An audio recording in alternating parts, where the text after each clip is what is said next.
The home of the dwarves, the lands of Kraus, were born during a time of rapid expansion of human empires and their subsequent wars at the end of the Third Age.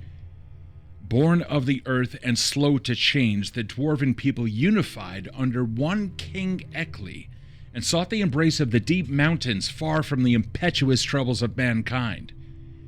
Able to concentrate their efforts, dwarves advanced in technology in peace and quiet. King Eckley had proclaimed this was the wise way, that the humans should never know what secrets lie under the earth lest it destroy them in their impetuousness. Certain clan leaders disagreed, and it remained a point of contention for 2 centuries of Eckley's reign. After the king died of old age, it was discovered someone had leaked the secrets of dwarven steel to the humans, and now greedy for more knowledge, they proclaimed war against the Mountain Kingdom. The battles ended quickly, but the wounds of betrayal ran deep. The clan council was called to investigate the betrayal as they decided on a new king. No time was wasted. Brander Boldish, the leader of the northern clans, stood up and proudly proclaimed it was he and his clans who sold the secrets to the humans, that there was profit in sharing such knowledge, and how dwarven innovation should be celebrated and not hidden. His pride's false disguise quickly fell away, however. As it was soon revealed, attacks against the other dwarven territories had already begun. Boldish's forces had turned traitor, sided with humans, and waged war against the empire of the earthen people to claim it as his own. Back at the council, Brander Boldish unveiled his clan's greatest and unshared secret.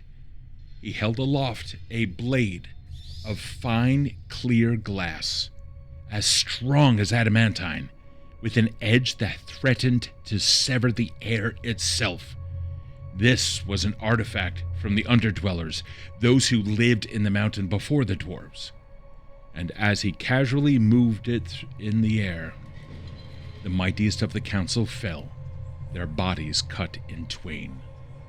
Knowledge of these glass razors had spread, and others immediately sought it. Lesser known was a further truth. The glass-like material held a most nefarious property. It would cause the heart of its wielders to ice over in a cold ferocity over time, and an unknown rage would roil and boil until you claimed it completely. Boldish died in battle, of course, his hand furiously clinging to his blade. They say he took down 300 spine-warden soldiers before the rage finally burned him up from inside, and blood poured from his eyes and ears.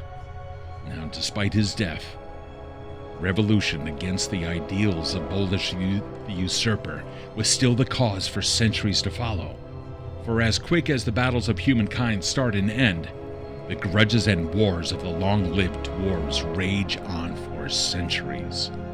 Over time, knowledge of the curse that comes with weapons made of the glass-like substance had been dismissed as mere legend, yet some would still seek it out of desperation, in hopes they could end the war once and for all. We now find ourselves in a tunnel deep in the southern mountains, a region held by Boldish troops. This is 400 years after the events of Brander Boldish, and 2 rebels, the dwarven friends Voldgrith and Grungnir, have quietly infiltrated these tunnels within Boldish territory. Grungnir, you know for the decades that you two have known each other, Voldgrith's angst over the loss of his family in this war has given over to a burning vengeance. He's been going on and on about the need to get them where it hurts and only if we had that glass. A sentiment that has caused your friend to enter these tunnels seeking it. First, what do we see when we look at you, Grungnir? What's your relationship to Voldgrith, and why did you follow him? Sure. So what you see, he's an older dwarf, not too old though, but quite ancient to the rest of his people. He's got a big, long gray beard with some gemstones in the braids, and his hair is in a nice mohawky kind of fashion. That's cool. he has golden braid tattoos all over his body and some on his face. And he wears just simple clothes, really, a pair of slacks and just like a white sort of peasant shirt, really. Nothing much there to protect himself. He and Volgrith, we've been friends ever since the wars, it seems. Poor Volgrith lost most, if not actually all of his family. And, well, we sort of...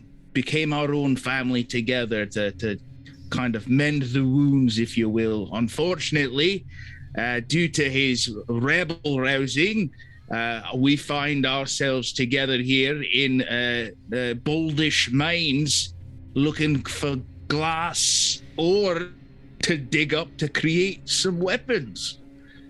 And as you two continue going down the path, you can hear ahead the murmuring conversation of a couple of soldiers. Now, you know that these mines tend to break off, and they are, in fact, quite populated right now. Your friend keeps going on. I'm telling you, if I can just get myself some of that glass, we're gonna end it all of it. I'm gonna kill them all. I believe you, Volgrith, but you really got to keep your voice down, otherwise they're gonna find us before we even get to the glass. I plan on killing every single one of them. I'll split them in twain, but just like they did our own council. I don't care how many years ago it was. You can start hearing footsteps going down the way. I don't care how long it was. Volgrith, you have to be quiet. He quiets down. You guys hear the footsteps passing, and just a murmur, something about what's going to be for dinner later that night. You can hear that they are both dwarves and speaking in the regional tongue, and they soon pass, allowing you guys to continue. Sorry, all of this is just it's getting to me. He holds aloft a pickaxe. What do you have on you? Oh, yeah, we came down there to dig, so I also have a pickaxe that I, at the moment, am using sort of as a walking stick as we make our way through the mines. Okay. Do you have any other, weapons on you or anything? It's mostly just that. We packed light. This is this is a very quick in and out type mission. We ain't planning to get caught. No, this is true. You begin going down the way, and the passageway itself narrowing here and there back to about 5 feet wide, and other places about 7 feet or so. You can see that wagon tracks or, cart tracks really have created some ruts in the ground, and those things are only about 2.5 to 3 feet wide or so. But the weight of the ore that it has managed to pull out over the course of time, of course, had dug those ruts into the ground. Moisture has absolutely gathered up in there, and a slip of the foot will definitely cause you to be noticed as a splash. Then it can reverberate through the halls. However, you guys are doing fairly well, but may I please have a stealth check? Ooh, yeah, stealth. I have to find my dice. Where the hell are my dice? I can roll this here, right? Yeah, you can roll. Yeah, look at that. Oh, that's a pretty good stealth. 18. 18. Okay. Wow. Hold on. But I think my cat just ate my dice. I think that's why. No! Don't do that. Hold on. Dicey Pooh, where are you? Oh, there you are. Alrighty. It's right behind the curtain. Pay no attention to the dice behind the curtain. Alrighty. Hold on. Here we go. Oh, he starts following in your lead, and there was one point there you had to turn around to see whether or not he was even there. He rolled a 20. So damn. So and he's not apparently very stealthy. He only has a +1. So this is probably the best that you've heard, and it probably came because you yelled at him. You do manage to go down, and you pass by the passage where the dwarves had come. Looking at the footprints in the ground, you can see that they had walked towards you and then turned right from their perspective or left from yours. Your choices are now to go straight or to turn left. If your map is correct, you need to go straight. All right. Volgrith, we're gonna go straight like the map says. Just follow me. Here we go. All right, I'll follow already. I'm telling you, if any single one of them comes down this way, I'm gonna rip them heads off and have it for breakfast. Volgrith, What?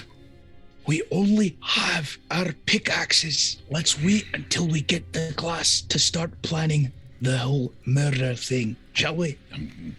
I can use a pickaxe very well and just pretend that his head is a vein of gold or something like that. I don't care. He continues going down the way, murmuring the entire way. Because of that, unfortunately, his murmuring is going to cause stealth to be at a disadvantage. Oh, fun. So, however, for the time being, it seems to be okay.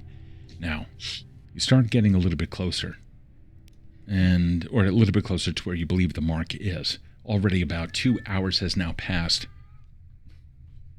You hear a cat somewhere in the mines. It's calling out. It saying, must have got in the canary. That can let us know if we're about to die. So it's very dangerous mission now. It's very dangerous. So cats always know when you're gaming. It's just the way it is. So anyway, Volgrith is going down the way, and he's not being particularly stealthy or anything like that. And you can tell over the course of the past 2 hours, he's been getting more and more anxious.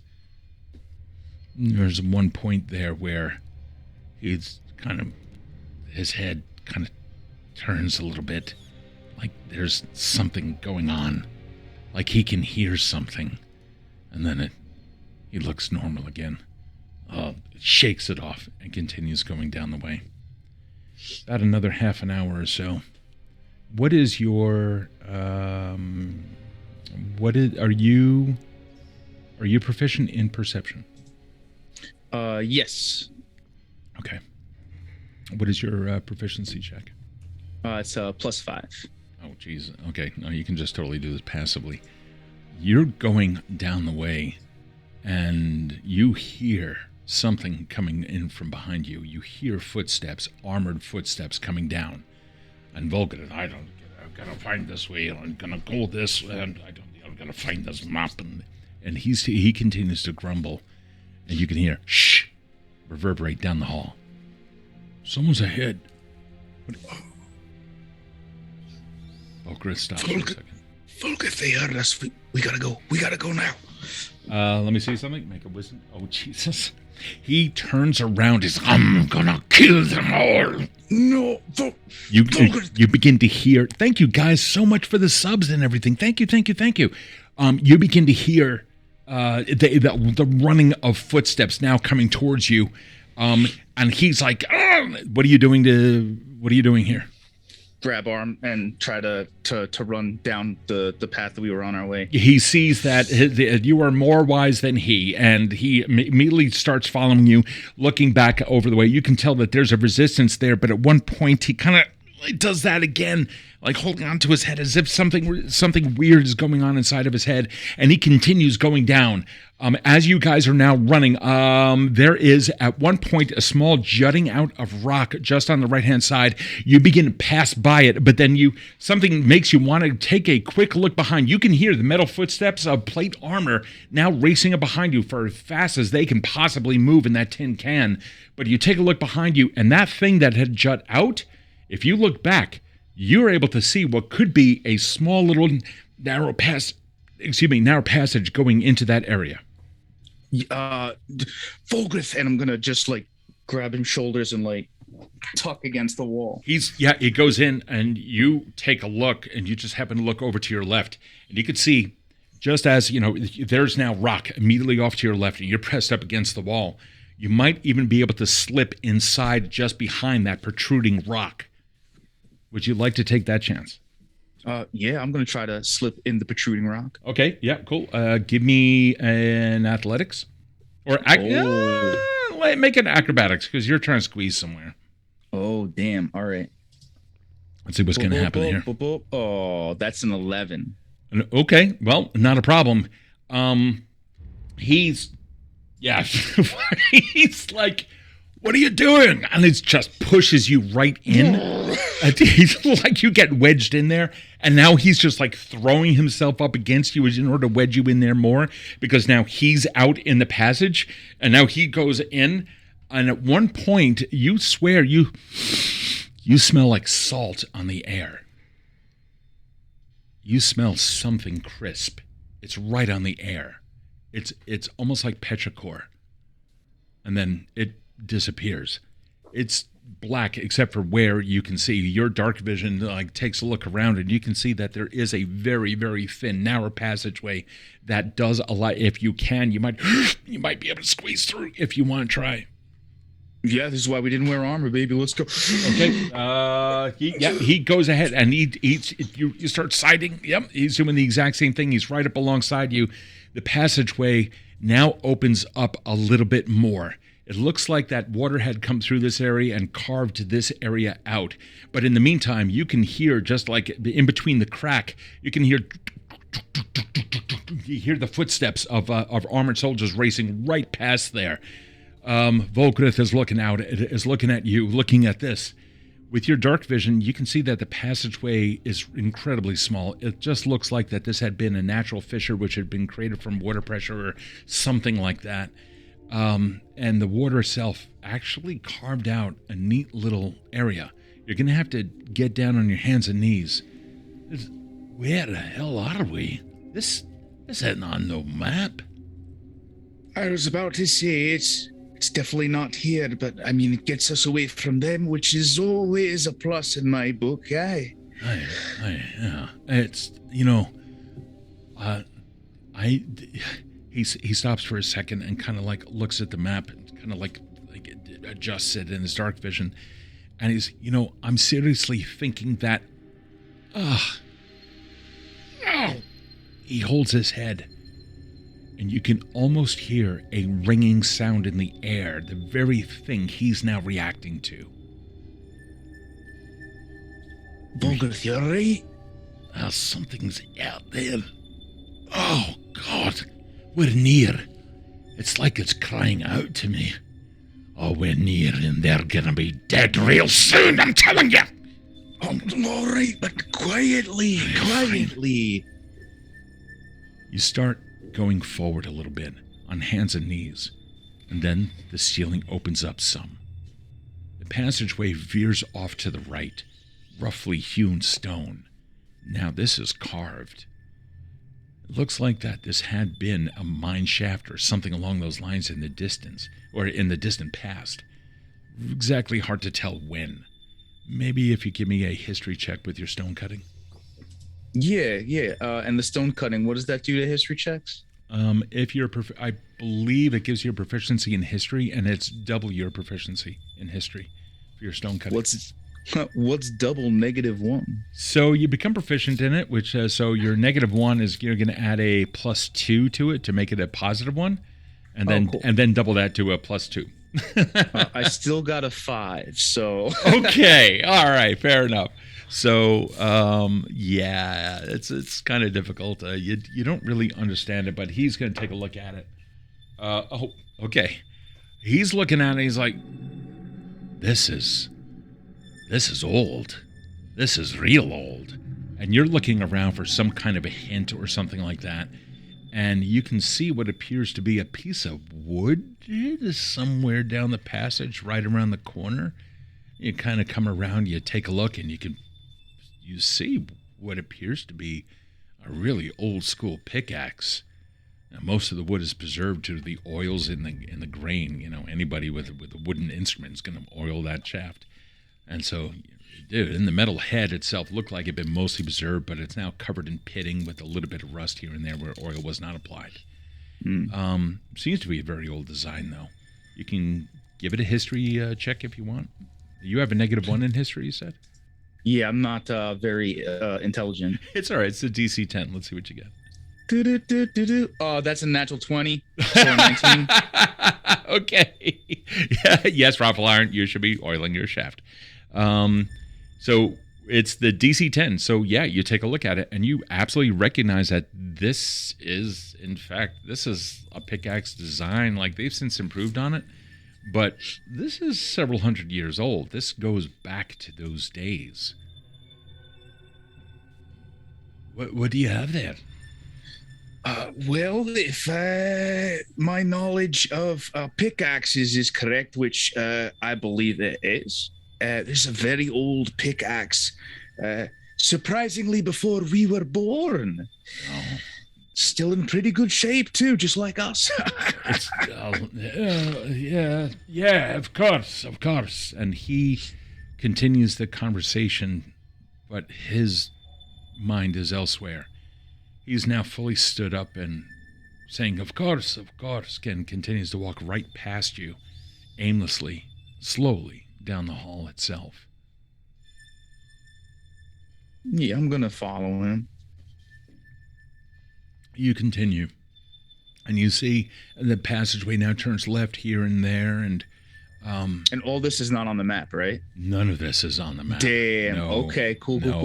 No, the map that you have is like of the current mine shafts, and marked on there. You guys had conferred with some elders on where this location might have been, and this is all part of the underground rebellion against that movement that of tyranny that took over so long ago. And they kind of pointed in this area, even though that they said that Vogrith was kind of insane to want to look for this stuff because it was legendary. This shit just doesn't exist.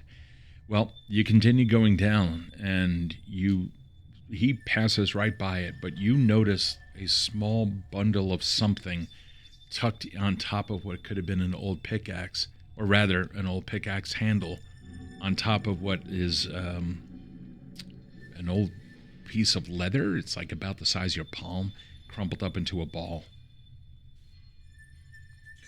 Well, whatever has been going on around here, it looks like they were digging. This is another pickaxe, and what's this? Yeah, you take a look at it. It's dried, it's crusty, it's leather, but you manage to crack it open, and you come across what appears to have been a glove, like an old mining glove. And you look at it, and this is old. Like, it looks like it been gnawed through. It's mostly dried and chewed through. Like, at some point in time, some animal decided to use it for bedding. So it's old. He continues aimlessly, and as he does, there's something more. He's reacting more and more, and his conversation is getting like a little bit obsessed. It's straight ahead. Oh, I can feel it. It's somewhere around. You see him turn around, and his eyes are wide, wild. There's a burning within him that is not him. It's him, but not him. You continue going down the way, and at one point you find what appears to be a bone laying on the ground.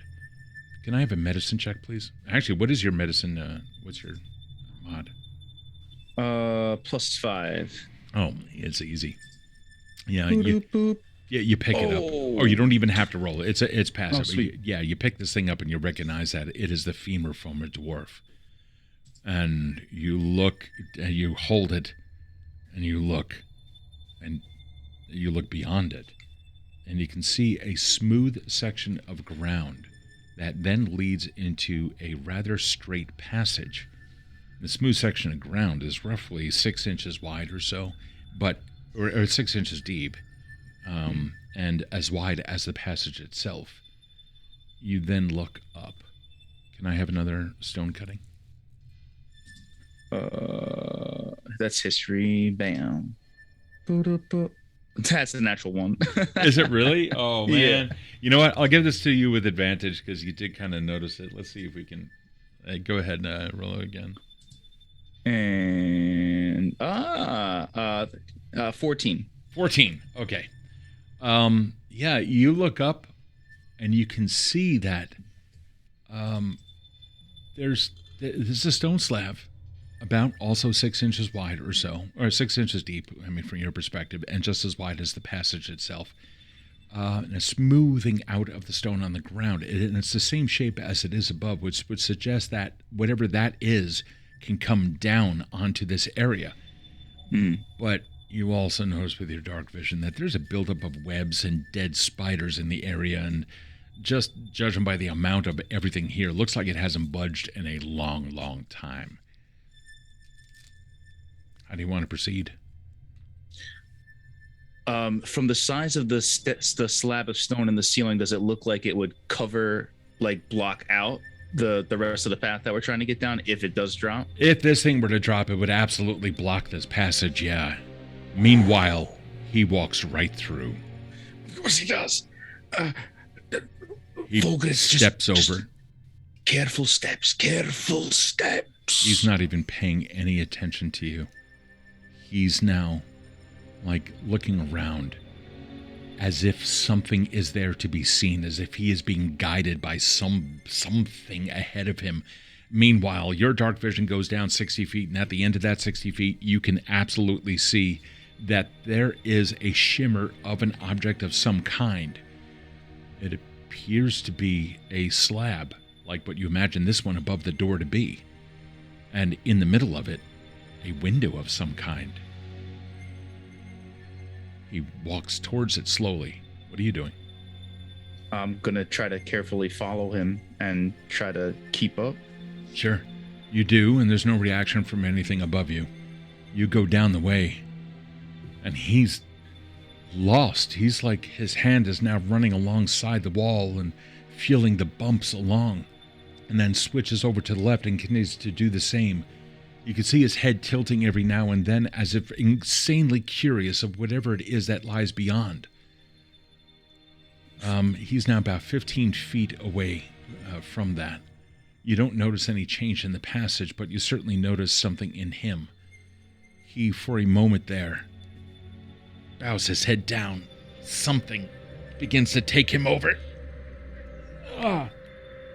He loosens up a little bit, and you can swear that you heard something there as well. Volgris, where are you going? It's somewhere here. It's in the walls. And he feels around the walls. He presses his hands up against everything. He looks like he's being guided on by something.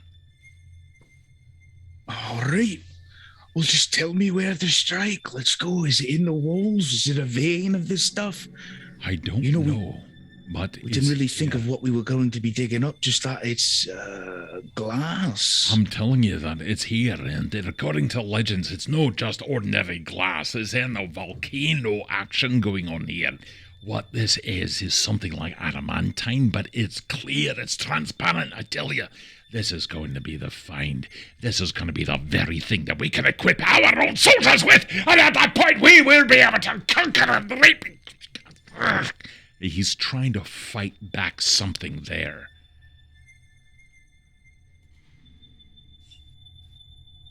All right.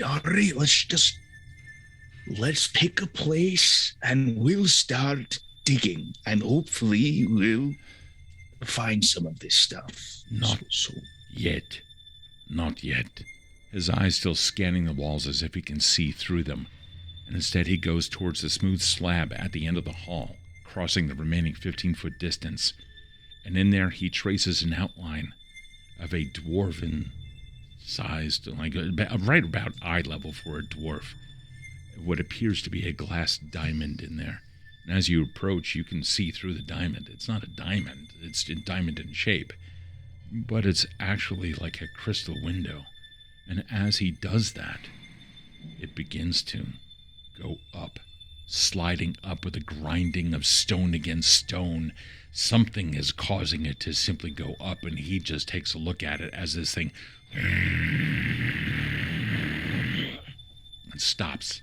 The passageway continues, but now it is roughly hewn, and directly in front of you by about 10 to 12 feet, you can see it branches off to a left and a right. His eyes gaze down the right-hand passage, and he just simply walks in. And with that, he takes his pickaxe out of his belt and lowers it down. He's beginning to get in. He looks like he's about to get to work as soon as he turns around that corner, guided on by something. So that way then? He just follow me. And his pace really begins to quicken. And now he starts running down the hallway, and eventually he comes across a wall. You now come around that as well, and he stops. In your dark vision, you pick out what appears to be, to your eyes, luminescent crystals all throughout the wall.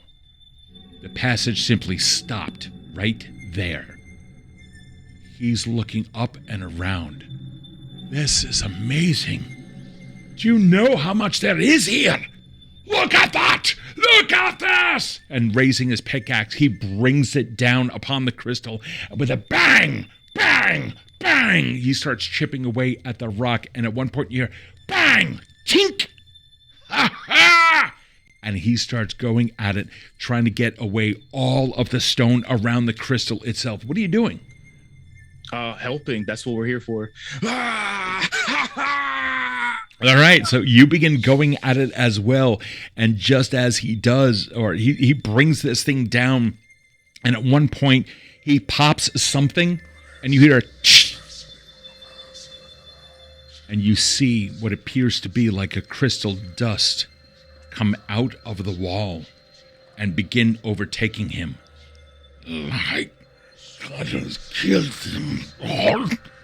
You see, as he turns around, he looks at you, a crazed look in his eyes. His pickaxe, the grip around the shaft, begins to tighten, and his brow lowers to you. You are going to steal this from me now, are you, huh? You're going to take it from me, are you? This is for the clan, Volgrith. We're bringing it to protect our clan. Give me persuasion. Oh, Jesus. That's perception. There it is. For persuasion. 15. Oh, shit. He's... For the clan. It turns back around to the wall, and bang, bang, bang, starts doing it again. And as you do, you see another one go... And it just envelops his head. And he looks completely just out of control. He stops for a second, and his hand just lolls off to the side, and the pickaxe just falls out of it. He's looking up at the ceiling as if to see something. And you get a little whiff of that dust now coming directly towards you. You can see as he comes to you, and immediately you can see everything happening around you. It suddenly begins to collapse all around you, no matter where it is that you go. And then, give me a perception check. Oh, God. There it is. 16. You snap out of it. Nothing happens. Nothing has happened. He's standing there, and he's... He turns around, and you can see blood starting to come out of his eyes and out of his ears. He turns to you and cries, "You're gonna kill you!" And you see him starting to come towards you, and that's when so many of the crystals now begin to burst, and clouds of that stuff begins to overtake him. And you can see a portion of his clothing in the back begin to evaporate and actually become like that. He's now trying to reach forward with you, and the mechanics of his body slowly beginning to fail, and that dust cloud is now beginning to overtake and consume him, and will soon do so with you. What are you doing? We gotta go! I'm gonna retreat back to the way we came. Yeah, you start running? Yeah. Yeah, and he's trying to get underfoot. Oh, fuck. All right, he gets a nat 20. Somehow, some way, this guy still managed to holding it together. He continues down. Hold on. I just realized how hot my mic was here. Hold on. Okay, that's so much better. He's like trying to catch up with you, and his sensibility is finally now coming to him, beginning to realize that whatever this is that is now whispering to him, whatever it is that's trying to destroy his body, it's not good for him. And so he's trying to follow you. You're hauling ass back out? Come on, Volgriff, pump those old I'm legs. trying. This thing is talking to me, providing me with the wisdom of the ages.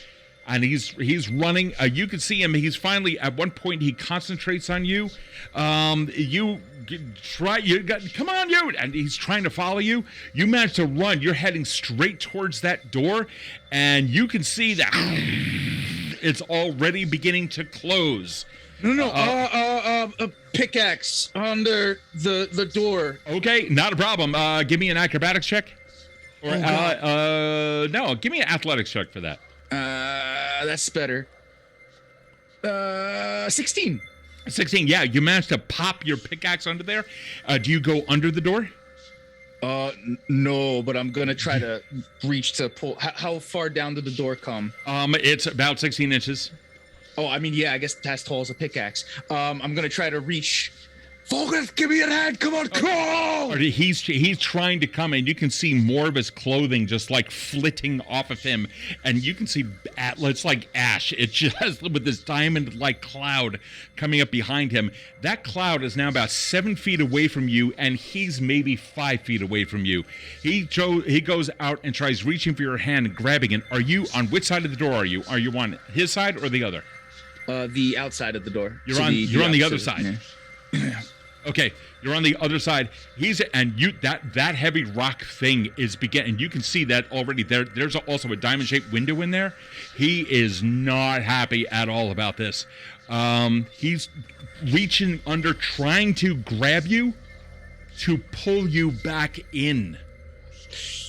And you can see his hand plant itself up against the stone door to brace him against that. I need you to make a strength check, an opposed strength check. Shit. Strength. He rolls a 21. I got a 19 plus 2. 23. Oh, no shit. So, all right, cool. You managed to do that, but then there's a cracking as the haft of it begins to snap a little bit. You can see that little splinter went pink just on the side. The compression that this thing is undergoing is amazing. And that wall now starts coming down, and then finally, with a loud crunch sound, that thing simply slams right down in front of you, and you just see his hand appear in the window. He looks up. You see him looking at you, and you hear him saying something. Just as the diamond dust comes over his entire face, you begin seeing small portions of flesh beginning to light off of his face. His fingers are running out. And you see for a brief moment there some lucidity. Help me, Grungnir. The other pickaxe, I just want to take it and start smashing on the door. You do, and No! yeah, you are pounding at that thing a little bit, and now you're beginning to see some open sore wounds and like a fresh like pustulence starting to come out. He's holding on still, and he turns back down the hall to look as if something else is coming. You don't see anything, but you can see him bouncing up and down as if the land itself is moving under his feet. He's holding on tight, and now he's trying to claw with his fingers at the crystal door.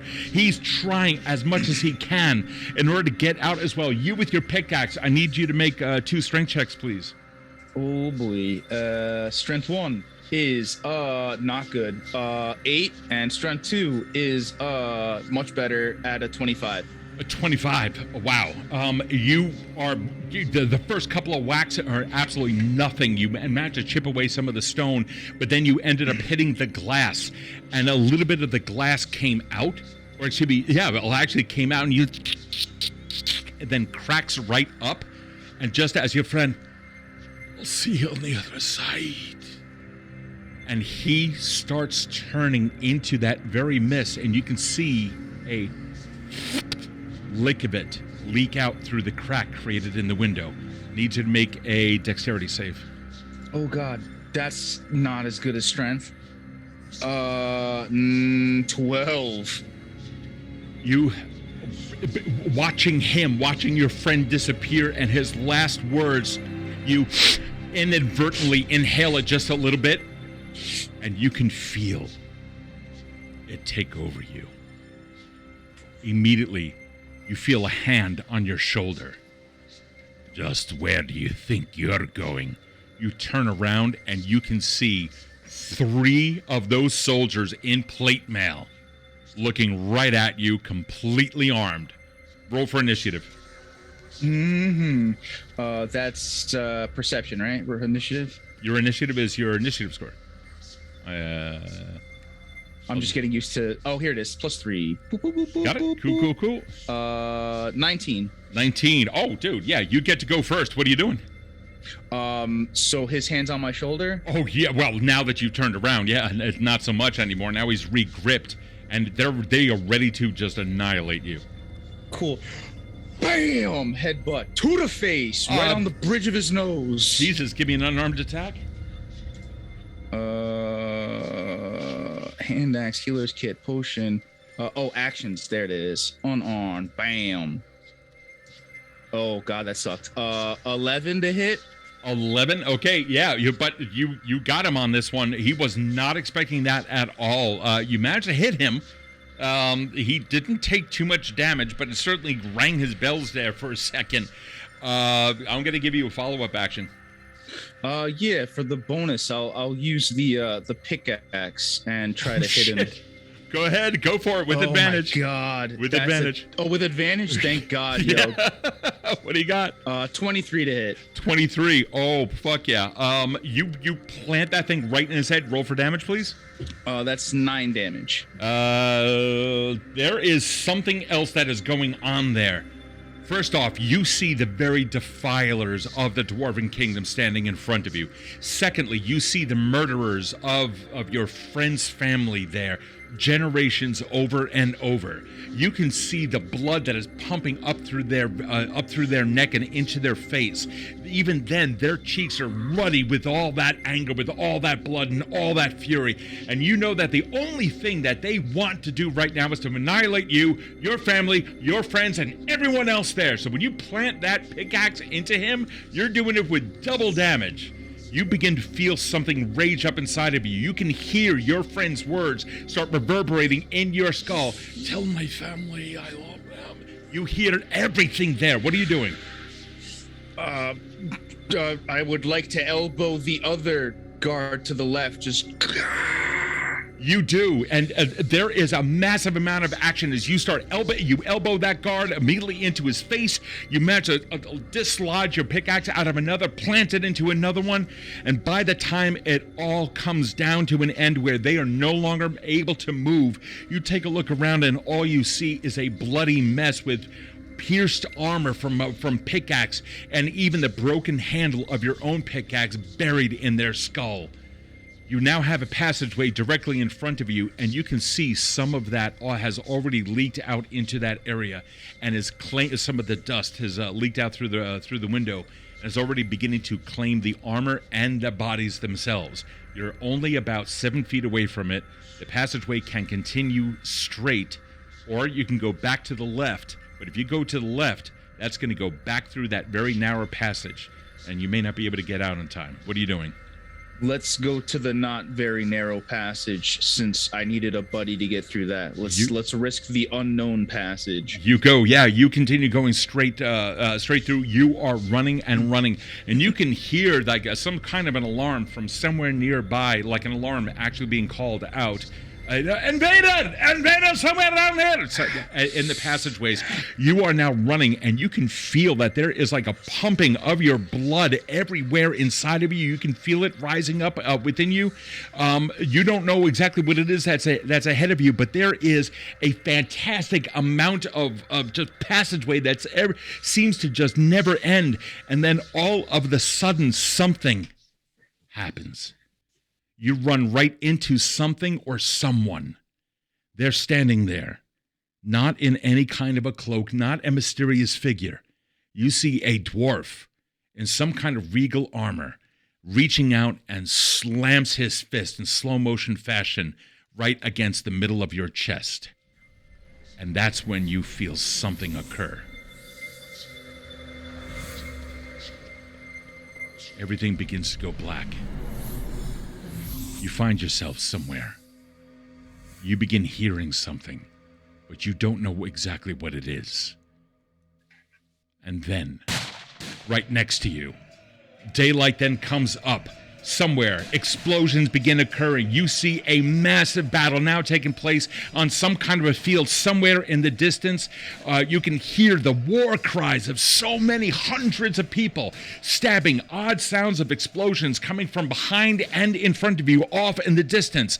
Unsure what the hell this could be, you can hear a voice, "Get down, you!" And a voice, you feel a fist like grab you down. And you turn around, and there you can see a dwarf. He's looking right at you, and just on the other side of him, you see a human, and on the other side of him, you see an elf. All three of them are dressed in a way you have never seen before. You have no idea what the fuck this thing is. What are you doing? Where am I? What is this? He's looking at you like you don't understand anything he's saying. Or that he ducks, and then a rain of dirt comes down upon the area just due to a local explosion. He's like deaf just for a quick second. Lad, you're gonna have to keep quiet, or here, take a rifle or something like that. And he hands you a stick. It's got some sort of weird contraptions on it. You're not exactly sure what the hell this thing is. What do you do? What do I do with this? Attack them! They're trying to kill us! And he's gonna run at them with the stick. All right, yeah, you start running at them with a stick? Okay. Does it even have a bayonet, or is it just like No, it totally has a bayonet. All right, the spear thing. Yeah. You start running forward and forward and forward. And there... The last thing you remember as flashes of your friend's face appear in the window, the words that he said, everything, and you immediately come right back to that hallway. I'm going to kill every single one of them for killing all of my family over generations. I'm going to take them all. You can hear your friend's voice slowly begin to occupy everything that you are. I'm going to take everything there inside. I'm going to kill them all. I don't know exactly what it is that I just need to do. I'm going to find myself. Vision goes cloudy. You find something beginning to happen. Loud explosions pick up around you. But something else also begins to occur. Until finally, the noise disappears. And something else happens. You find it building up down deep inside of you. Your inability to save your friend. Your inability to stop him from going there. You shouldn't have been able to do that. Something's rising up inside of you. You can feel a fantastic amount of rage now coming up there. And you hear voices, that same dwarven voice from before, say something. You quickly take a look around just to scan your surroundings for any more enemies. You see another person now charging at you.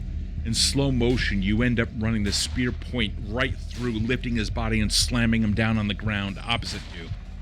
You then wheel that thing around as a stick and crack another right across the face. Bodies start lying in your wake. You don't know what has happened, but then something.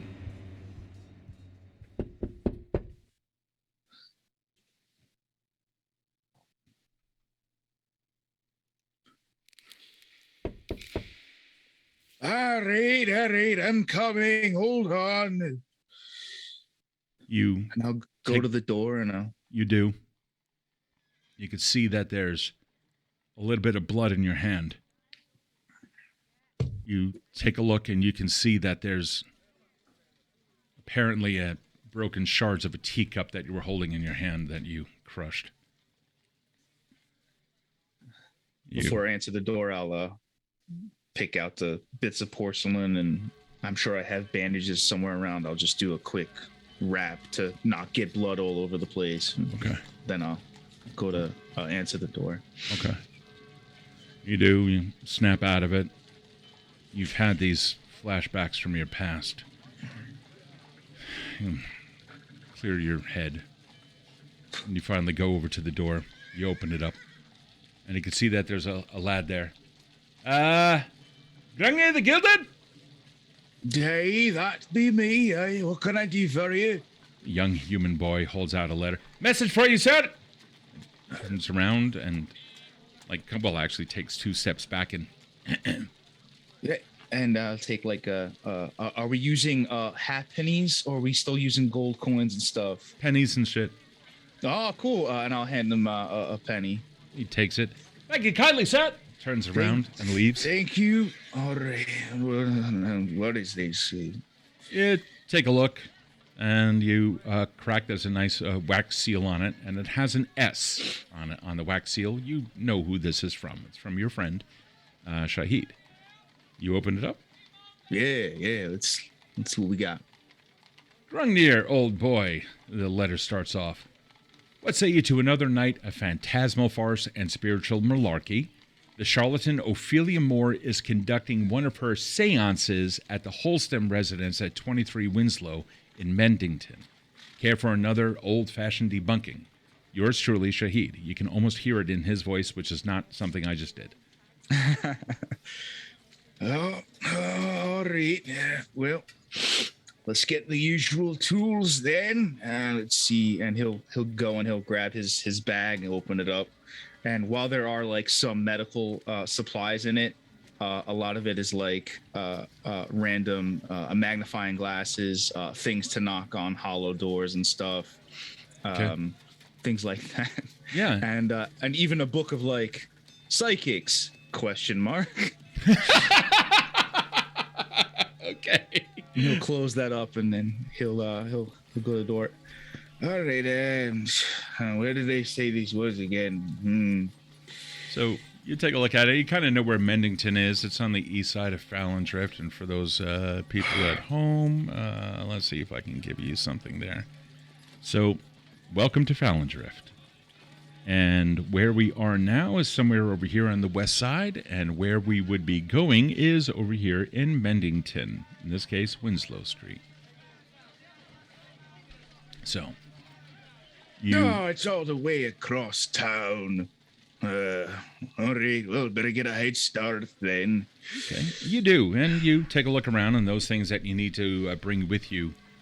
And you see Lane. Yeah, he before he leaves, he's got his bag. He'll put his bowler hat on, and he'll grab his walking, his Victorian walking cane, which is shaped more like if you had like a small axe head at the end of the cane. That's cool. And yeah, he starts making his way down. You do, and you see down on the ground an old leather bag, cracked. It hasn't been oiled in quite some time. It has what you believe is, from the many times you've kind of run your finger over it, a small splotch of blood. What do you do with that old bag? This is not your debunking bag. It's like a small bag, you said, right? Like a no, it's an old, it's a big old bag. It's an old medical bag, yeah. Yeah, I'm gonna first things first, to take the cane and just kind of nudge it, make sure there's no animal that decided to take up residence in this bag. Just as it had done once before, but no, your old medical bag is still there, and you remember the last time you had to use it. The wars continued. You made friends with that dwarf who pulled you down. His name was Godfrey. I say was because you were there that day that he stood up and tried to get you back down and calming you down. So many of your regiment had died that day. You enlisted. They told you that, that this was a worthy fight in this area, just outside of the city of Fallendrift, and invading people.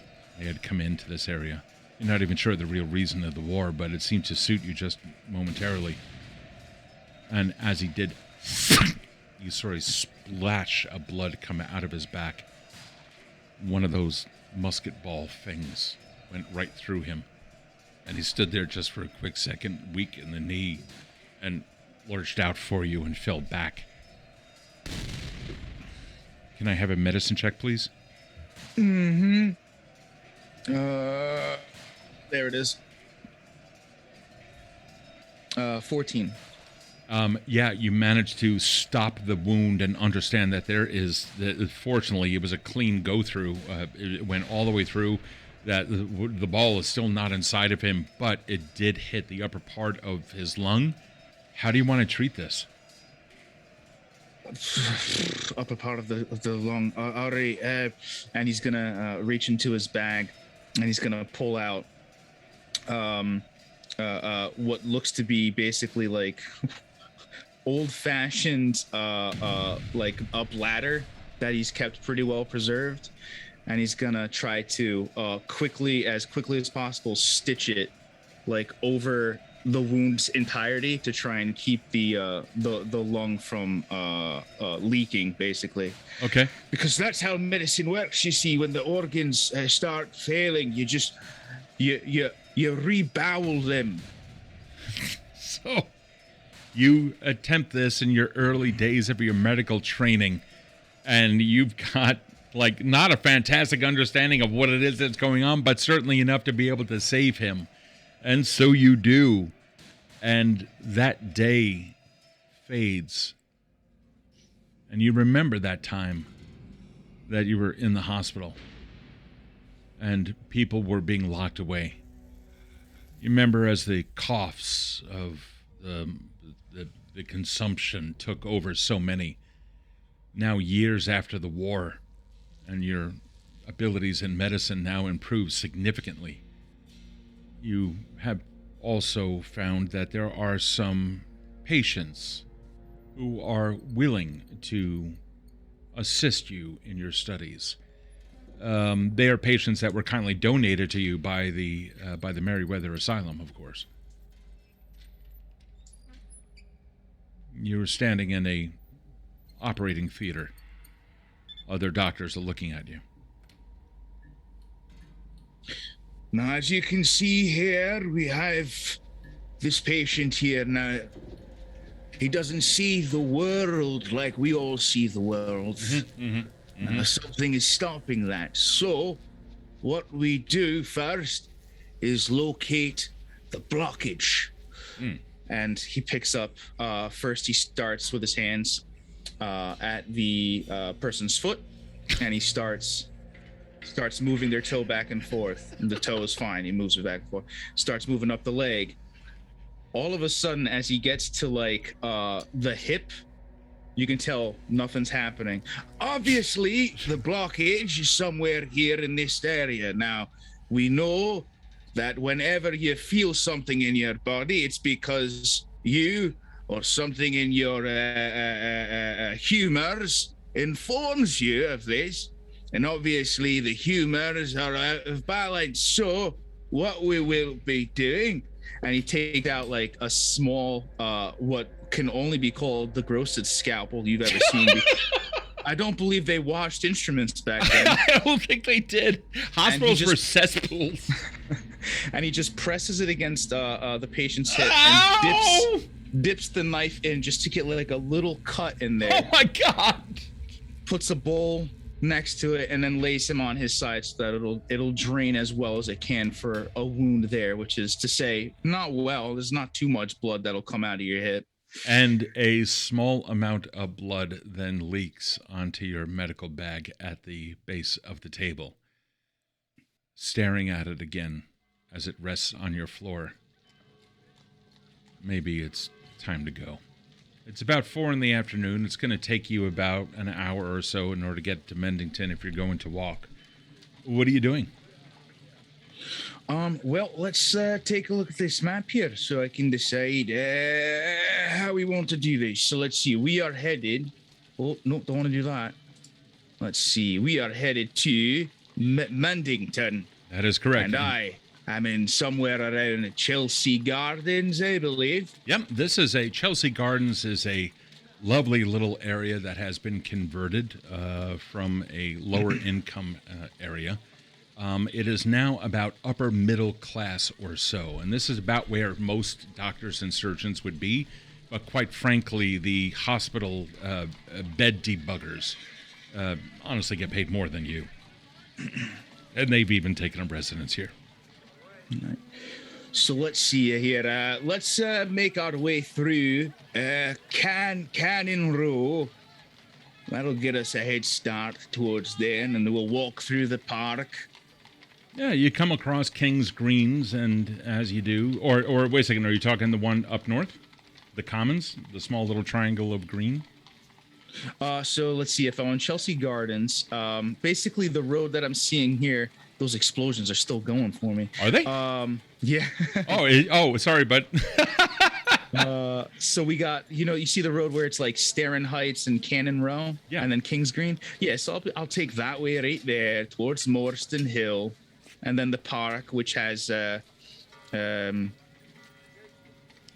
Well, actually, I don't know what this is. It's like a little circle, and then there's like what looks like what a dock would look like if a dock was shaped like that. So what you are looking at here, let me just turn back to the map here really quick. Yeah. So what you are looking at here, this circle, first off, the U-shaped building at the top of that little circle, the U-shaped building is a courthouse. You know what that is.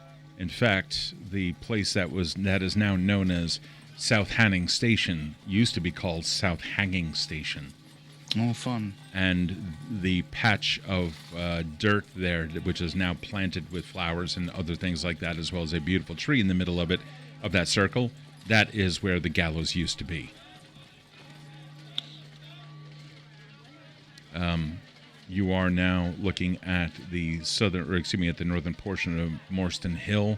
And here you can also see Cooper's Barrow off to your right, as well as several other districts all throughout. What is your intention? Where are you planning on going? All right. Well, if we're headed to Mendington, more than likely I would take the road in between Old Bailey District and Cooper's Barrow. Okay. And take that main road all the way up and then cut through Dresden Graves to get into Mendington. Sure. So it's going to take you quite some time in order to get there, and it's going to be you're going to arrive about 3 hours or so early.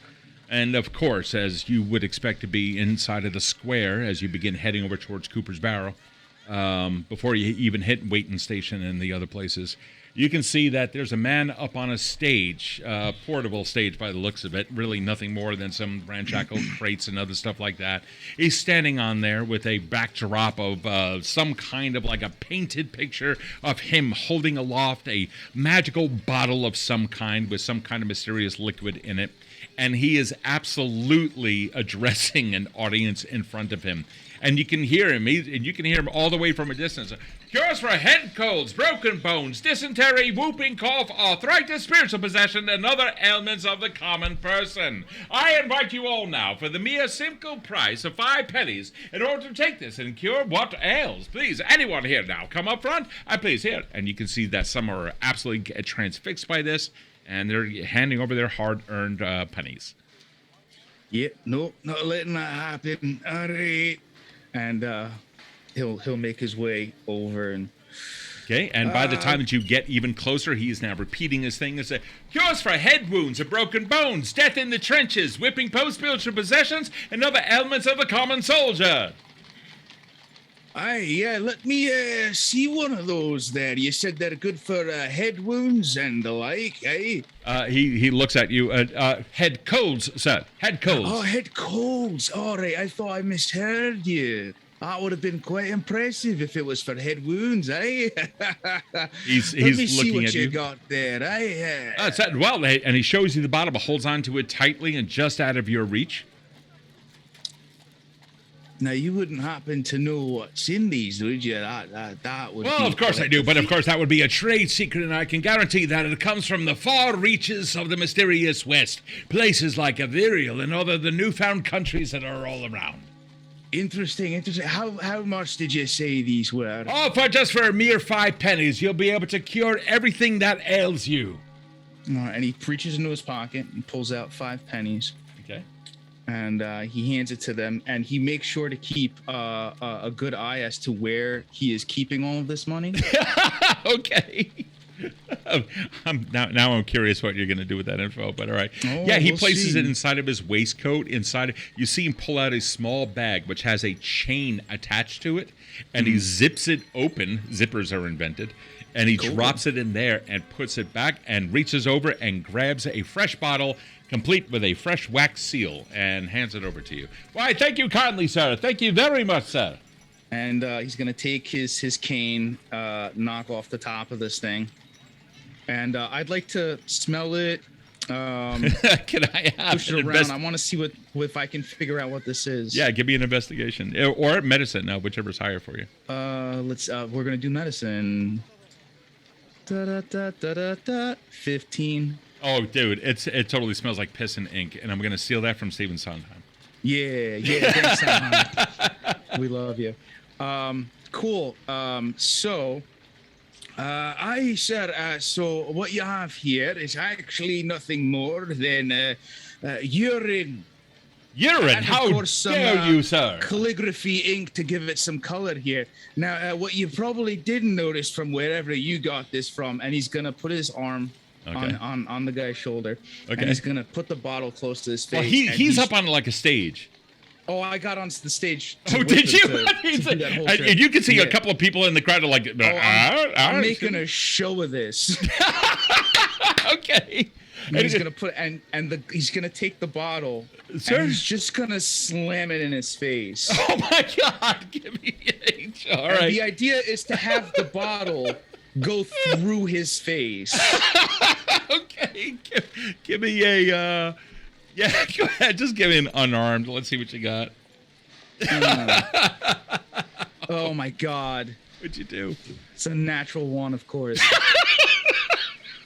He takes a step back, and apparently there was some kind of like an oily substance on there. Your right foot slips, and you come crashing down.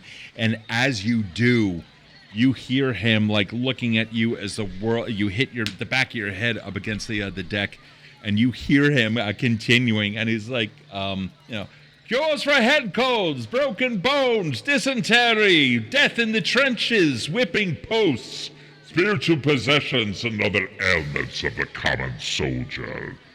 And then immediately, it's all the world comes snapping back in reality, and you're looking at him, and he's like, "Friend, are you all right there?" We're gonna grab him. Okay. We're pissed now, and it's gonna be one of those things where, friend, are you okay? And he's gonna grab him, and he's just gonna like reach in, bring him close. Friend. He's going to try to make a persuasion check. And he rolls a 1. Not listening, like everything's gone right now. Like his pupils are like this small. And he's just going to like bite down on this guy's nose as he pulls him in close. Oh my God. Okay. You too. Let's see if this works. Oh God. All right, go ahead, man. 17. Fuck. Okay. He's like, ow! He screams out. Blood sprays from his face and all over yours. You end up Tysoning his nose. It just comes off his face. What are you doing? So now that he's busy, not trying to bleed everywhere, I'm going to take the cane that I got. Yeah. And basically try to cut through his vest that has all of the people's money in it. Okay.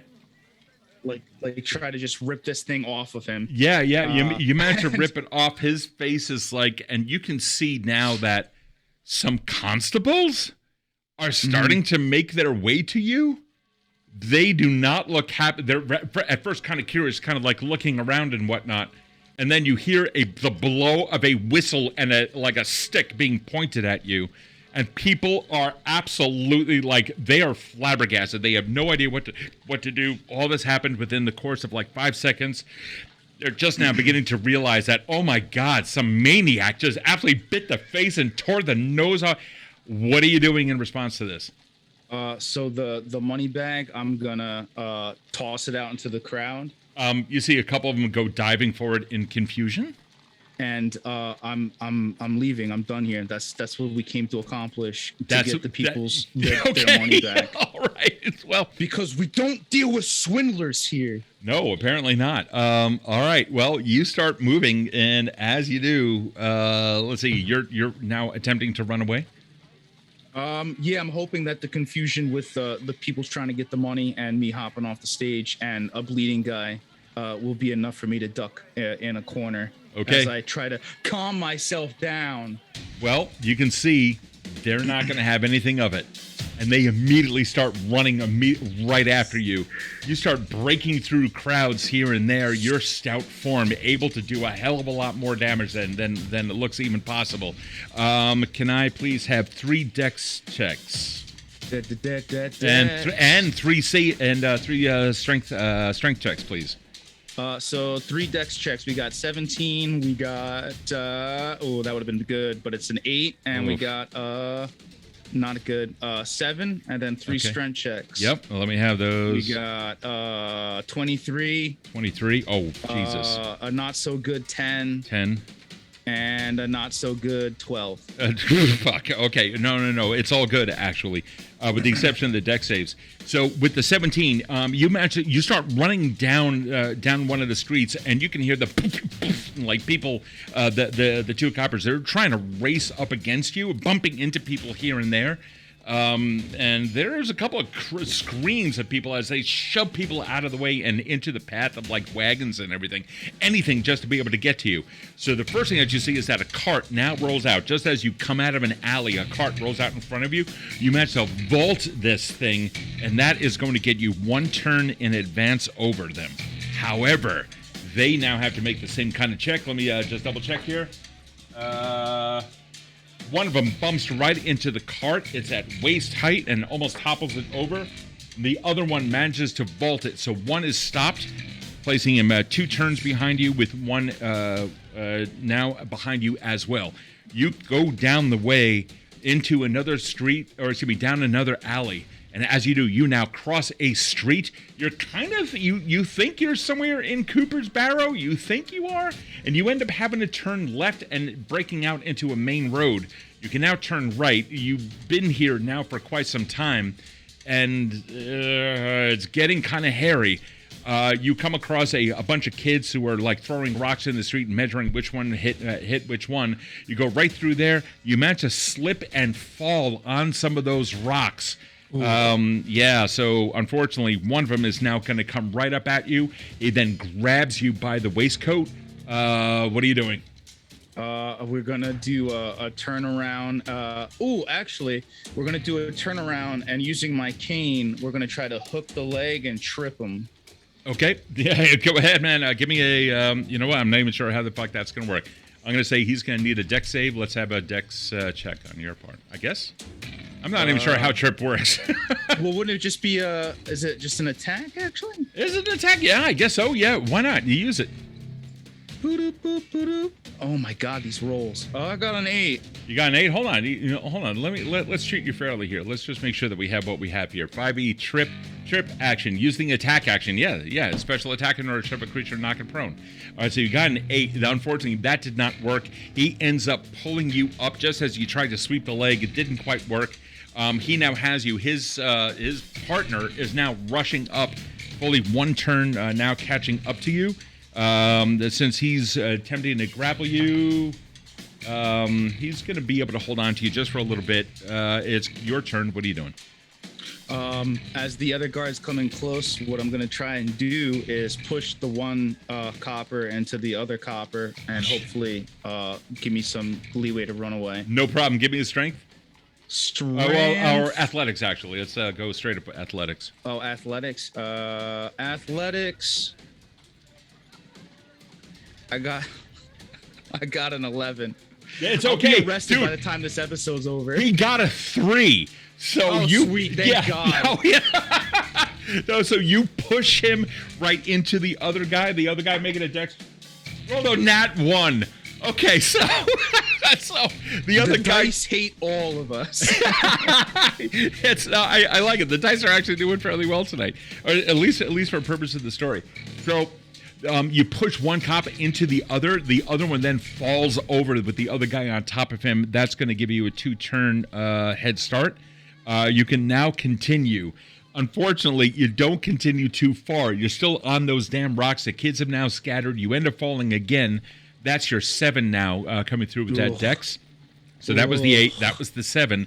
So now instead of 2 turns behind, and now only 1 turn behind, but you managed to get yourself back up. You run and haul ass, and at one point you can see that some, you know how laundry is like very often like hung over the alley and whatnot in order to dry from above. So you managed to climb up something, figuring I can get inside that window because directly ahead of you there is a huge crowd, and you can see wagons are just like stuck as a horse is like, you know, refusing to move and other things like that. You have the options of trying to go through the crowd or going up into that window. What do you want to do? Yeah, let's try to hook up and get into the window. All right, cool. Give me well, you don't have to. Let's add breaking and entering to the Absolutely. You managed to go, like, hop up on a couple of boxes and go up there. You can see them about 6 seconds behind you.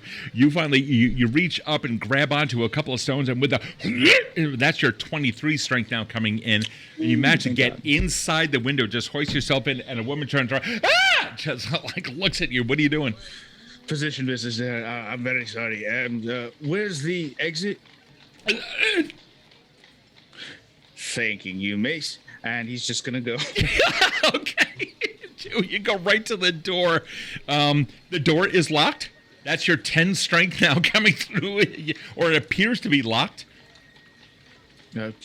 Is it twist? Is it pull? She comes over and it's like takes the bar out of the way. Thank you so much. And then okay. And off you go. You sort of go down some stairs because that's the only choice at this point. You come down on the other side of the block. I'm now taking a look at the map here. Where's that going to place you? Okay. So you come down out of that building. You take a look both ways. There's a street, left and right. Left would seem to take you in the direction of the west, so you just went south. You now are facing west. You can see that there's a couple of things there that are going to kind of get in your way. There's a lot of traffic on this street. You can see directly across a familiar building. Let me just see something real quick. Yeah, you recognize that building as being on the northern side of Slight Tomsold, which is just another slight district. Usually down or rundown housing, tenements and what have you. Where you are now still seems to be in Cooper's Barrow, but there is a main street there, so you can turn left and see if you can disappear inside of the crowd if you want. You still have a 12 strength roll that will be applied to your next action. What do you do? Yeah, let's try to hide in the crowd. I mean, I'm already shorter than most people in town, so let's do that. All right, yeah, you do. Give me a stealth check, or whatever the hell it would be applied Yeah, no, to we can do that. That's a 19. Oh, yeah, not a problem. You managed to do that, and you just happen to hear you take a look around, and the police are looking around. They don't see you. You blend into the crowd, easily start walking along. Just takes out a handkerchief, wipes blood off of his face. Okay. Puts it back away. All right. You still have everything on you, it seems. Looking around, everything seems to be okay. You finally come into an area which is a crossroads, if you will, between Cooper's Barrow, Slight Tomsold, and Wayton Station. You recognize Wayton Station by the rundown area. You now know that you are further east. Let me pull up the map real quick so everyone can see exactly where you are. Taking a look here, you come down out of Cooper's Barrow, and you hung left onto the main street there, now heading in an easterly fashion just north of Slight Tomsold. And you come up into a main intersection between Wayton Station, Cooper's Barrow, and Slight Tomsold there. All right, and we're trying to get to... I mean, you're still about, 2.5 hours. Yeah. Away from your destination. You know that there are some pretty good eateries in the area, and you may want to keep off the streets. You've been in this area. The cops can be rather... tenacious. Yeah, they're kind of bored most of the time, so anything that can happen, they go after it. All right, we'll lay low for a bit and try to calm down. Where's the nearest pub? Oh, yeah, sure. Happens to be on the corner. It's rather run down. It is there, the Goose and the Gander. The Goose and the Gander. Yeah, we're going to go to the Goose and the Gander. It sounds great. I think that's the name of a real pub, isn't it? I hope so. I really do. So we're going to place that just on the southeast corner of Wayton. Okay, that's going to be, all right, there we go. It is. Victor is like, yeah, it's in upstate New York. Okay, well, fuck it. You're in upstate New York now. So you're in the, you go inside, and there's a delightful little pub atmosphere in there. They kind of look at you. The sounds of the street slowly disappear behind you. You don't see any dwarves. Instead, you see a couple of humans who are looking at you.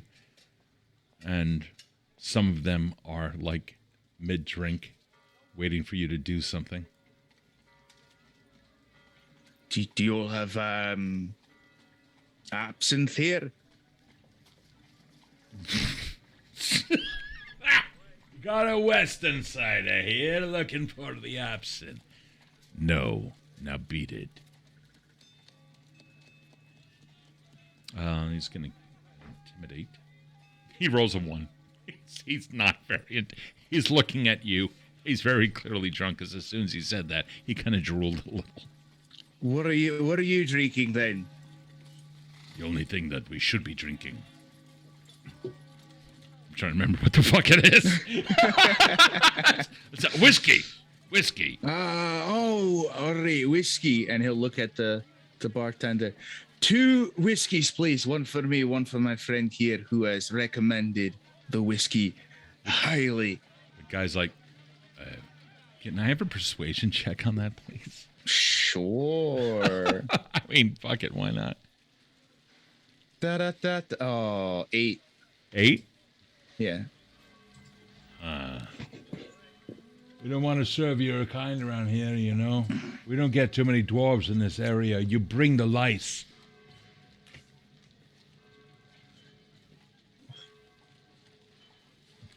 Oh, shit. Oh, God.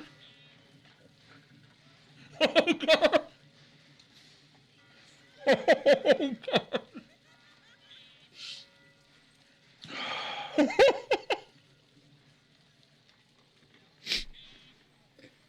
That's because they know that the smell of a dwarf is so much better than the smell of a human. Which is why they are more akin to climbing on our beards instead of your bald heads. You hear a crash of a glass, and bartender just goes, yoink, and just dips down behind the bar. You see somebody coming at you? Are we rolling for initiative? No. I mean, like, yes, because they're probably going to try and take a swing. But my ability will try to be getting out of the pub and letting the bar brawl take its toll. Okay. Meanwhile, you see some guy over there in the corner. Let me see something. Oh yeah, he absolutely. There's okay. There is at one point a horrific. You know what? Let me see. Is there? Hold on. I got to look for something because I was not expecting this. So this is totally fucking cool. Let me see if we can do this. No, that's not going to be it. Okay, that's not going to be it. All right, I can't find it. Either way, you know one of them has now raised a stool and is going to come crashing down on you, and all of a sudden a stool comes flying out of the air, and oh fuck. It manages to clip this stool, and it doesn't actually disarm him. In fact, the stool continues on its journey and crashes into the mirror behind the bar. And the bartender like raises his hand and like kind of takes a look around. Enough of that! Stop that! What are you doing? As I back out, stool softener. That might come in handy. That might be an idea. I'll write that down later. You see in the corner. Well, first off, do you want to know where the stool came from? Yes. You see in the corner a dwarf. Yeah. Which way do you go? Which way does your PC go? Does your PC care? So hold on. So a dwarf just tossed a stool at the guy that was about to hit me with a stool. Can you describe the one in the corner, please? The dwarf that I see in the corner? Yeah, and they are giving you the eyes. The good eyes, I hope. The good eyes. Okay.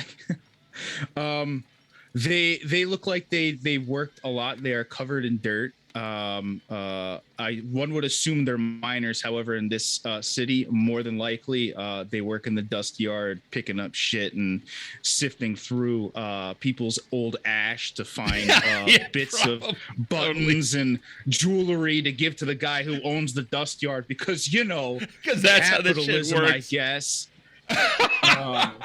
Okay. Well, this one. They're looking at me, I guess, to be like, "Are we doing this?" And yeah. And I guess we are. Well, it turns around and nods at the door. And he's letting me leave. Oh, that's nice. That's good. Yeah. What do you want to do? Yeah. Let me head and towards that door and giddy go. Okay. Giddy up go. And you see. Let's see. Okay. Well, you know what? This one is looking right at you, very happy to see you, and is smiling and oh so smiling. I mean, it's pretty bad. So this one just picks up another stool and just throws it at them. Let's see, how bad is it? Oh, actually, got an 18. So it's Erin is so. The stool manages to go sideways and kind of bounce off of two of them, but they kind of get knocked back against the bar. And as you guys start leaving, that dwarf grabs you by the shoulder and turns right outside of the bar. And you see that two humans are coming out of the bar immediately behind, and they are ready to throw down. But if you allow it, this other dwarf is going to drag you away. So we're dragged out of I'm just trying to picture. So we're dragged out of the door, yeah. And we know that there's two human beings coming after us. Yeah.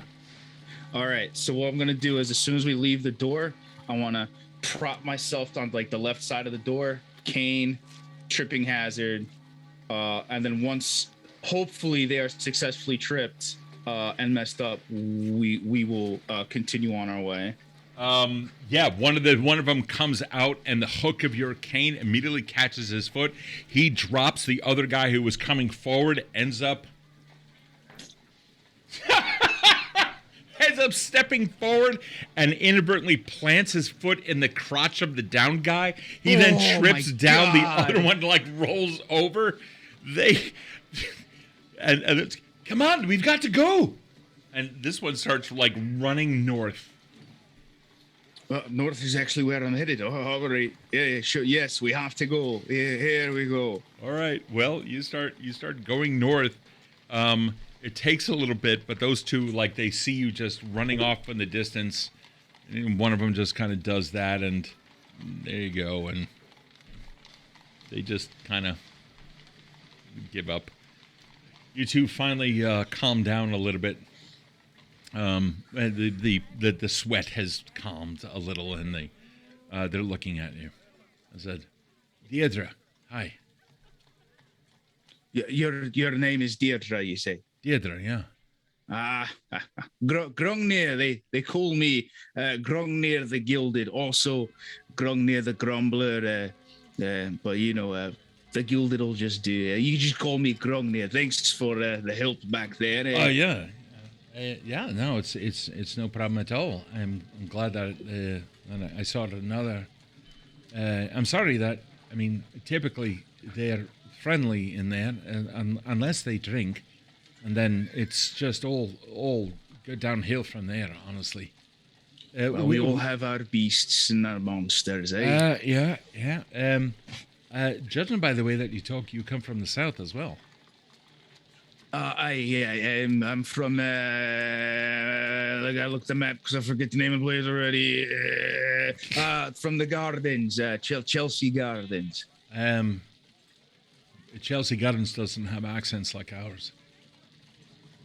Well, I used to be from the mountains, a long ways off. I've only moved here quite recently. Like down to the south.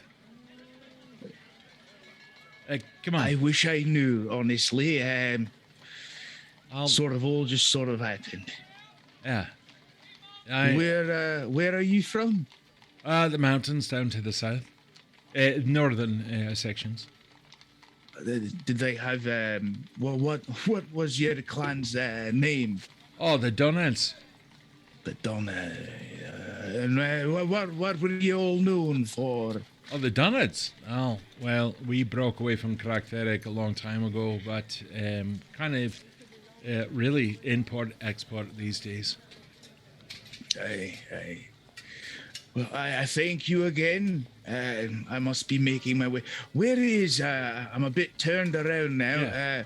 Would you happen to know which direction to get to Mendington? Oh, Mendington is, it's going to be straight up. You're going to turn, just make a right onto East Kings Road and then a left at the burned out buildings. You'll see them. That's Ashwater. And then from there, you just continue north. What did you say your name was? Grungnir the Gilded. Right. All right. Well, Grungnir is a pleasure meeting you. Pleasure meeting you as well, Deirdre. Yeah. All right. Be well then. And you as well. If you ever need any medical assistance, I have my place is in Chelsea Gardens, as I had said. Just be sure to let them know, and they'll send you on up. There's Deirdre takes a step forward.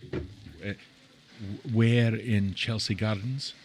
If I may the ask? southern portion of it, it's you look for a green building with yellow windows, and I'm on the second floor. Oh. Green building, yellow windows. Yellow windows. I'll look for you, Grungnir the Gilded. Pleasant day to you. And as to you as well. And turns around and kind of stops, or rather takes 2 steps back, kind of stops for a second and watches you walk away. The street itself is busy. You can hear some music coming from this area.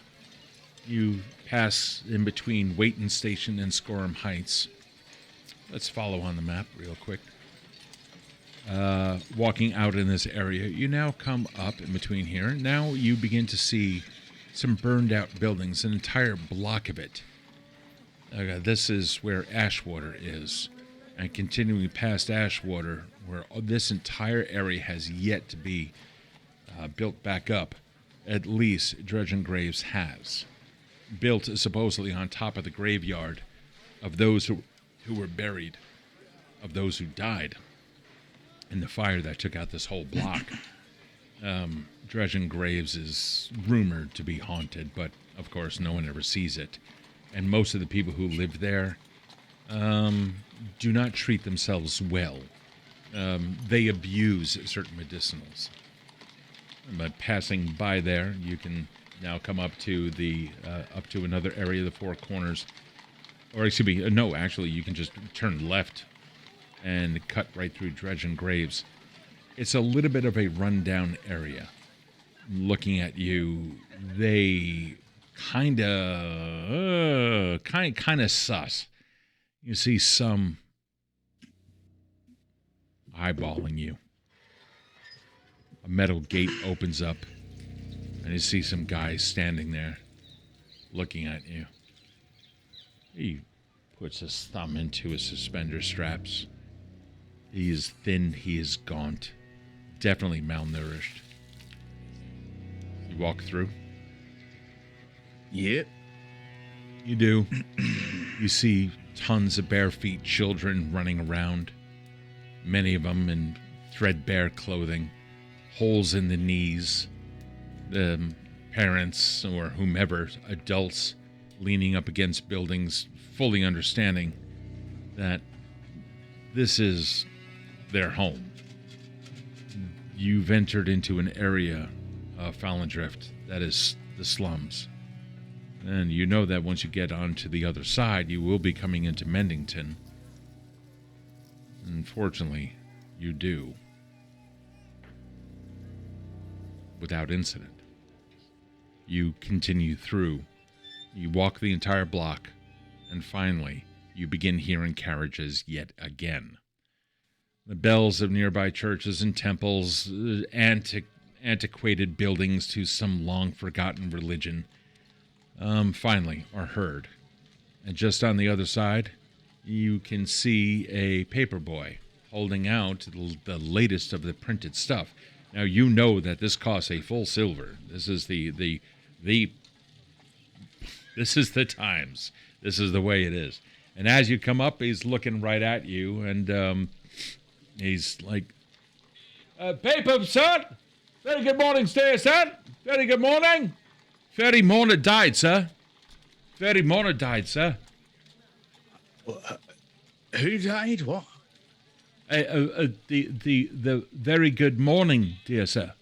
Oh, you frightened me, dear boy. Very good morning to you as well. I had thought you had said somebody died. No, sir. Doesn't say that in there now, does it? It does, in fact, sir. Would you like to buy the paper, though, sir? I would indeed, yes. Cost of silver, sir. Much. Price of printing has gone up, sir. Well, it is what it is there. You are kind. And thank you, sir. That. He gives you the paper and then turns around and continues hawking his wares, and you can hear him.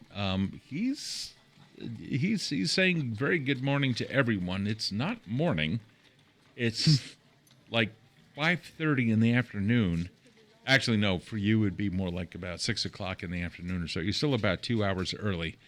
And yeah, what are you doing? Weird kid. I'm gonna, as I walk, I'd like to read some of this paper, see what's going on. Sure. Today's. You can see a title that says "Furry Mourner Died." All right, so I definitely heard this kid say that then, right? You did. I could have swore I did. All right. I'm hearing things. Who is that? Do I know who that is? Well, yeah, I mean, you put your glasses back on, and it's the headlines read something entirely different. They talk about a fire that broke out in the northern districts. You are pretty certain it actually did say furry mourner, Mourner, died. Furry mourner died. Yeah, that's what I thought. All right. He'll roll up the paper. He'll put it in his bag, and he'll make his way to this house. Okay. Coming into South Mendington, you know that you are approximately a block away. You ask that paperboy for directions just to be certain. And yeah, it is. It's just on the other side of the block that you are currently facing. You end up crossing the street, going up one of the main avenues within Mendington, and then turn left onto Winslow. Following the numbers on the houses, you then appear in front of number 23 Winslow. There does not seem to be anyone at home. Of course, it's also in the middle of the day, and whoever lives here is probably still at work. What time did they say they wanted me to be here? Double check your note, and it says 8 p.m. You estimate you are 2 hours early. All right, what the hell is there to do in this location? And he'll start looking around. And you're in a residential district. There's really not much here that you can do, but you do know that there are a couple of medical facilities within the city that you would be able to get to, providing, of course, that you're not caught by the police. All right. Yeah, let's let's kill some time at the nearest medical facility. See how that's all going, and if possible, we will not try to use public transit as to run into the law. Public transit? You mean a paid carriage? Oh God, is that what we have? I'm gonna take a paid carriage, which is super private, and no one will know I'm in there. So where do you want to go? You know that you have practiced medicine at the Meriwether Asylum as well as the Regency Hospital. Those are the ones that are closest to you over by Chelsea Gardens. And granted, it is back that way, but it's also near Starin Heights and other places that you are familiar with. Yeah, let's go to the asylum. Let's see how my folks there are doing. Okay, all right, not a problem. You start heading on over there. The carriage ride doesn't take too long whatsoever, and before long, you are, in fact, there. It is run down. Most of Meriwether Asylum has simply been shut down because they're not very careful. They haven't been treating people correctly. Modern medicine being what it is, extremely advanced and understanding everything that there is to know about the humors, of course, they simply don't understand. Those people inside of the asylum are treated rather poorly. But you see that so much of it has slipped. What would you like to do? Let's see here. Is there a front desk? There is, yeah. You walk in and you can see that there is a front desk there. It's been quite some time since you've been here, but it is there. Hello, who is the doctor in charge today?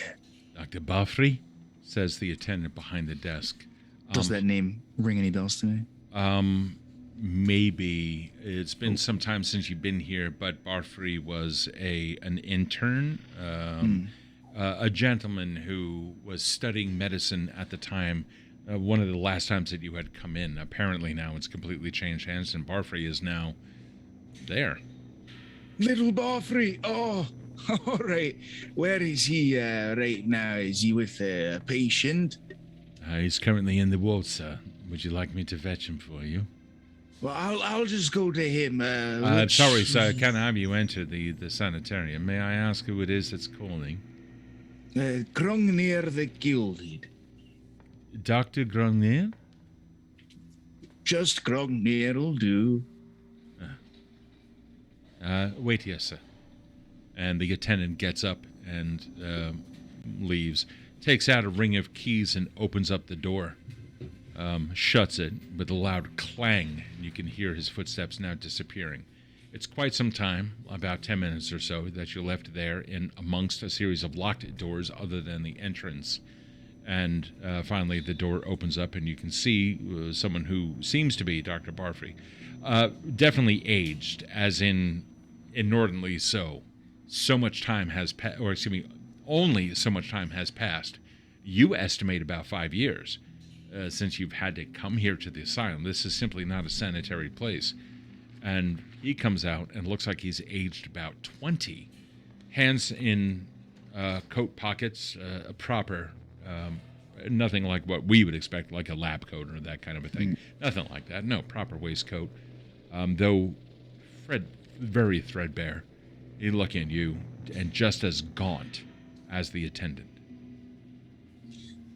Dr. Godfrey, you haven't aged a day. How is everything? Oh, Grungnir, you say? Grungnir. That's right, yeah. It's a pleasure to meet you again. May I ask the reason why you are calling? Well, as it is, I was a bit early to a meeting I was supposed to attend, and, well, I figured I'd kill some time here at the old asylum, see how everything was going. I see. Well, if you are interested, we may be able to give you a little bit of a tour. His eyes seem to have a odd 1,000-yard stare quality to them. Not very comforting. But nonetheless, he looks at you and then gazes at the door in like almost a longing fashion. The door he did not come through, but rather one that is on the east side of the lobby. Starting here, eh? Yes, this is the way that we will be going. All right, lead the way, and I look forward to the tour. You are in charge of the whole asylum now, is that correct? This is correct. This is very correct. He brings you into a series of hallways, silently walking down each, looking at you, and every now and then looking back as if to check to see if you're still following him. And he enters into what seems to be an office that hasn't been used in about 5 years' time. He sits down behind a desk and brushes off some dust. And he, after turning on, now that I hear that there's music on this, after turning on an old phonograph. How can I help you? Well, Would you care for something to drink? No, thank you. I almost had some whiskey earlier, and quite frankly, feel like I did have some, so we're gonna just stick with that. Now, I thought we were doing a tour. I'd like to see some of your patients, but this looks to be your office. It's a fine office, tis, but it's not much of a tour. You take a look around, as you say, not much of a tour, and you can see that there is a desiccated rat corpse in the corner that has, like, other things piled on top of it. The floor in that area has not been swept, and grime and dirt has been gathering on the ground in quite some time. But, having been called out, he suddenly snaps to. Oh, yes, of course. Yes. Then come this way, please. And he gets up and leaves his drink, the handle of which has had a fantastic amount of dust on it as well, except for where he just put his thumbs. He gets up and walks out.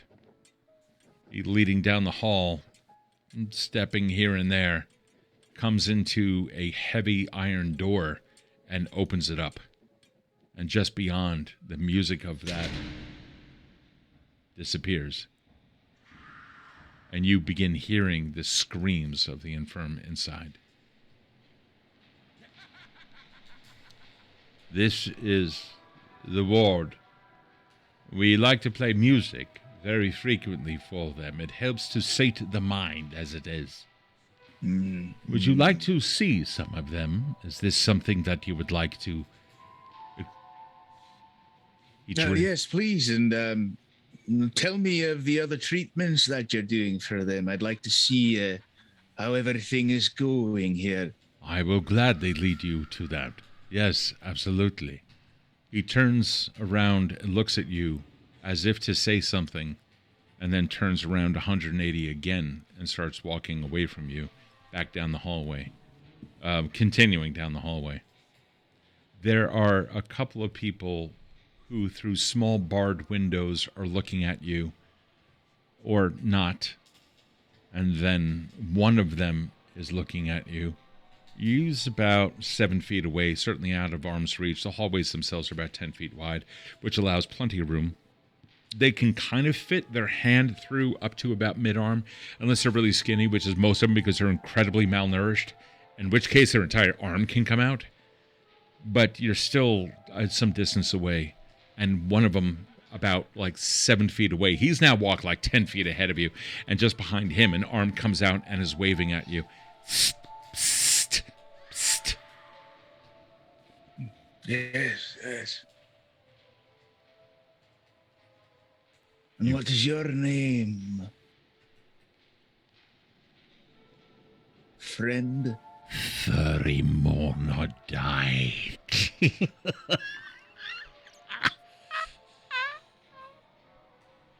He pulls his hand back and falls back inside of his cell.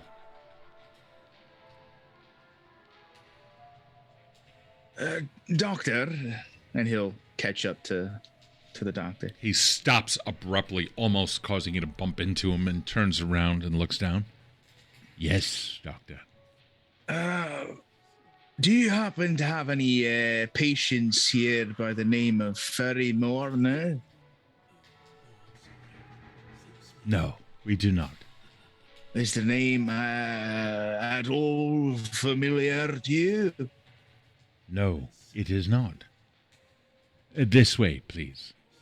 He continues down the passageway and opens up another door. You come into a calm area. The music from the prior ward now gone for the most part. You can still hear screams from somewhere. And it's almost like he absentmindedly sits down in a chair, which is next to a small table, and right next to that another chair. On the table is a dried rose that hasn't seen life in countless years in a vase. And he gestures at the chair for you to sit momentarily. He'll go over, he'll sit. He stands back up and continues out of this room. Down this way, please. Yeah, all right. I don't know, sit down for a bit. You might as well sit down. You gotta get up so quick. Which way? He leads through a series of passages and then continues down some stairs, making idle conversation as he goes. So what sort of treatments do you have going on here? I've noticed... the most miraculous kind. The most miraculous kind. We have found a way in order to calm the demons within. We have found a way in order to make sure that they do not ever return. I would like to show you some of them if you wish. Come this way, please. What time is it right now? And do you happen to have the time? You are going down a pair of stairs, and the window up at the top shows it's still sunlight out, so it's probably around 6:45 or so. All right. Let's see this miraculous miracle thing. You continue down the stairs and then turn around, do a 180, walk down another flight of stairs, come into what appears to be a concrete hallway, again with another door. You come into a dank environment. There are insects everywhere. You walk through, and now there are, as opposed to the iron doors above, you now see that there are old wooden dungeon doors. The kind of stuff that kind of brings you back to that time that you come from. And he's looking around everywhere. A hand lightly playing like a harp some of the bars on the doors. You can hear distant screams. He's looking at you. He opens up one last door.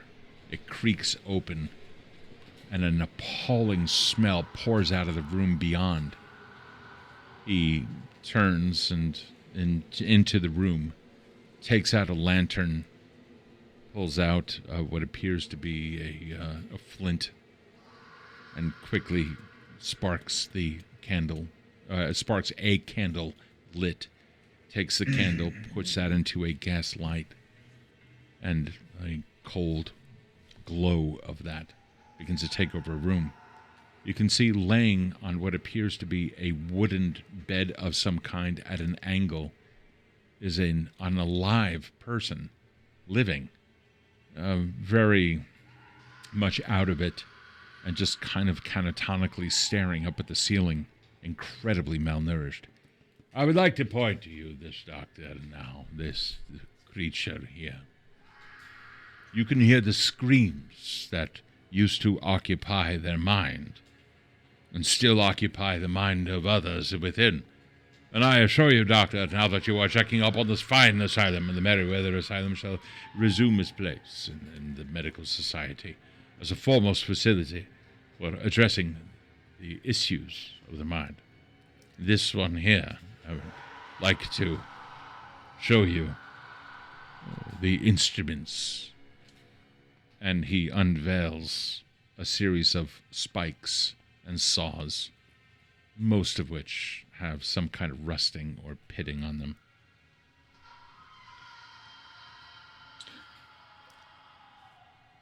And the procedure? In through the eye, through the corner. A quick little tap with a hammer. That breaks through the bone on the other way. And then a quick up and down motion. And that calms the demons within. And this person on the table has gone through this procedure? Precisely. And then he goes over to that patient on the table, and lifts its arm and drops him. And the arm just falls down flat. But you can see this person is still very much alert and alive. And even turns over and kind of looks at you. Just a blank stare. No life left. And this is the result? It is. And you are happy with this result? This particular patient had been clawing, and he lifts the hand up, and you can see the nails have been completely broken back. There's a tremendous amount of infection, and the nails themselves almost split in certain ways. This patient here had been clawing at their doors, and as such, harming themselves. No more shall they harm themselves. I think we have done themselves a great service. Tell me, will this pass the inspection? You see, while he is itching with his right hand, his left hand is slowly making its way towards that tool tray. The inspection, and in the room, you said there's the table with the person. Is there a chair you said in the room? Sure. Yeah, there could be a chair. Cool. I'd like to, as I'm talking, lead him towards that chair. How do you plan on doing that?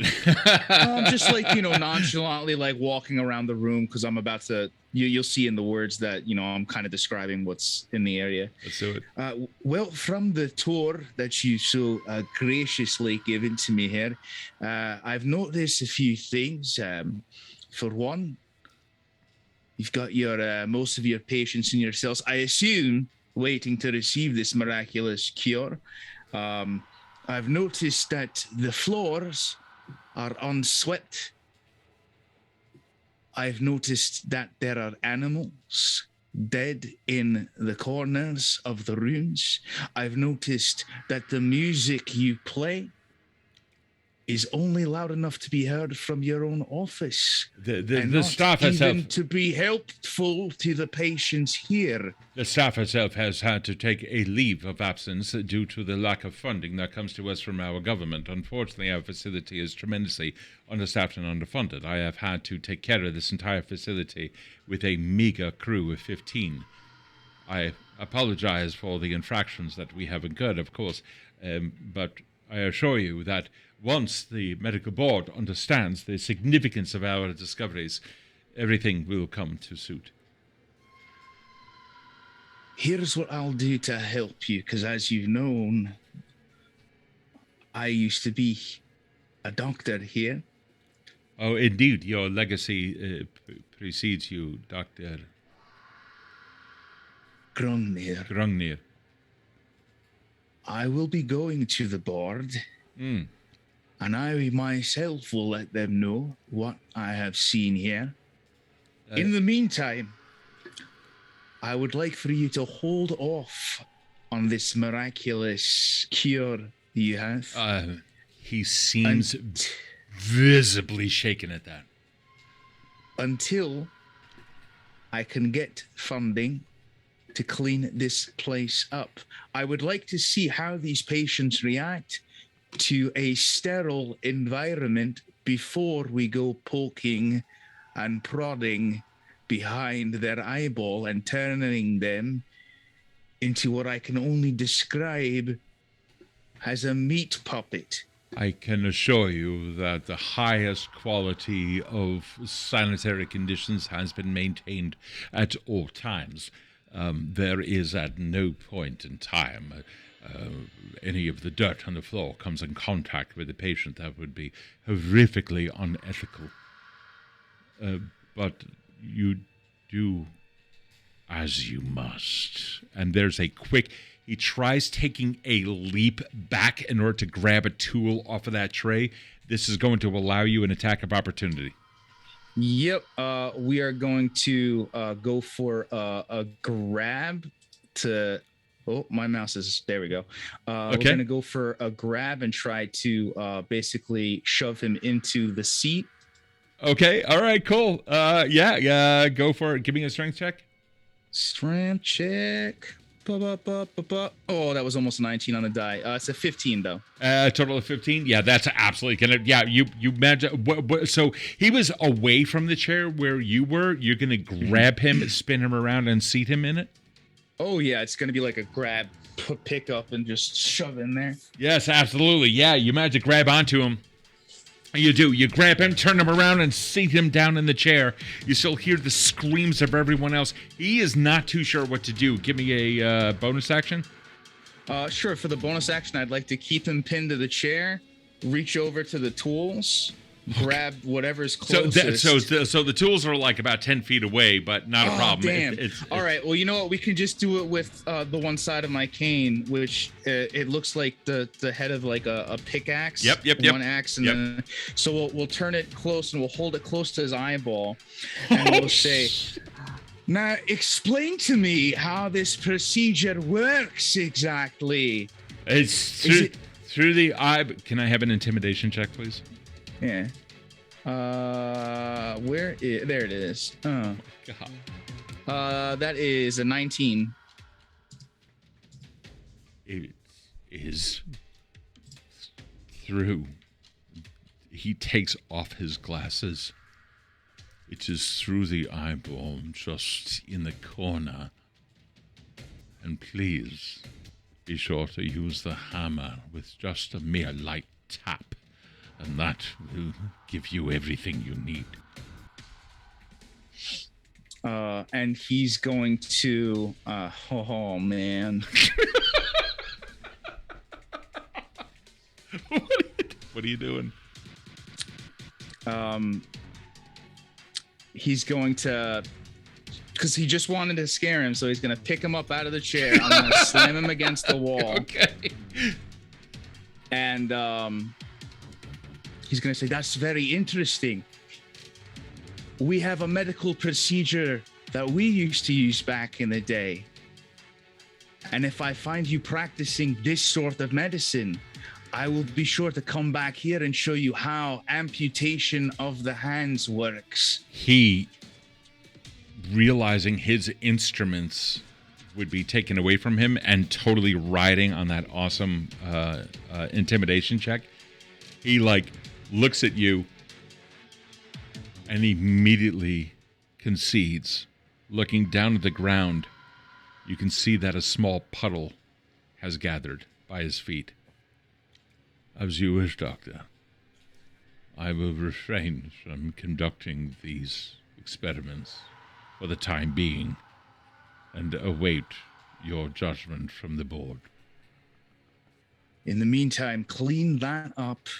And then find someone, if you're unwilling to do it yourself, to clean up the rest of this place. Yes, I will be more than happy to. He turns absent-mindedly, like looking for a broom, and instead finds a stick, and then acting like it's a mop, tries mopping it, and all you see is the point of the stick, just bringing the liquid back and forth.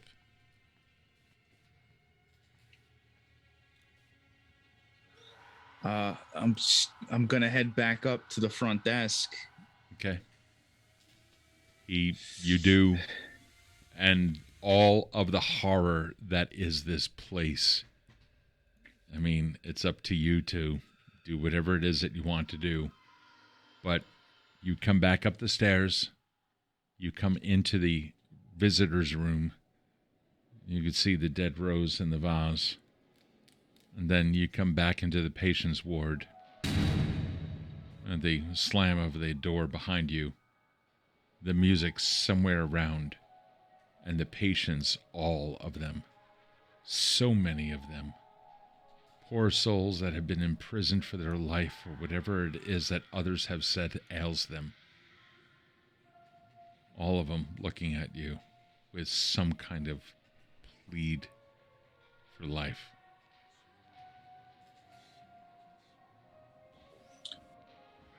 As I walk past the office, I'm going to turn the music up so that they can hear it more clearly. Because music is good. You can see some of the eyes rest and take on an ease of life look. And is the woman still at the front desk? Yeah, you end up coming back around, and she's now, well, the whoever they were there at the front desk looking. And as you come out of the door, you kind of sneak a peek at what it is that they're writing down on paper. And you can see a dried inkwell and a quill that has no ink on it. And yet they are busily just writing something that used to exist.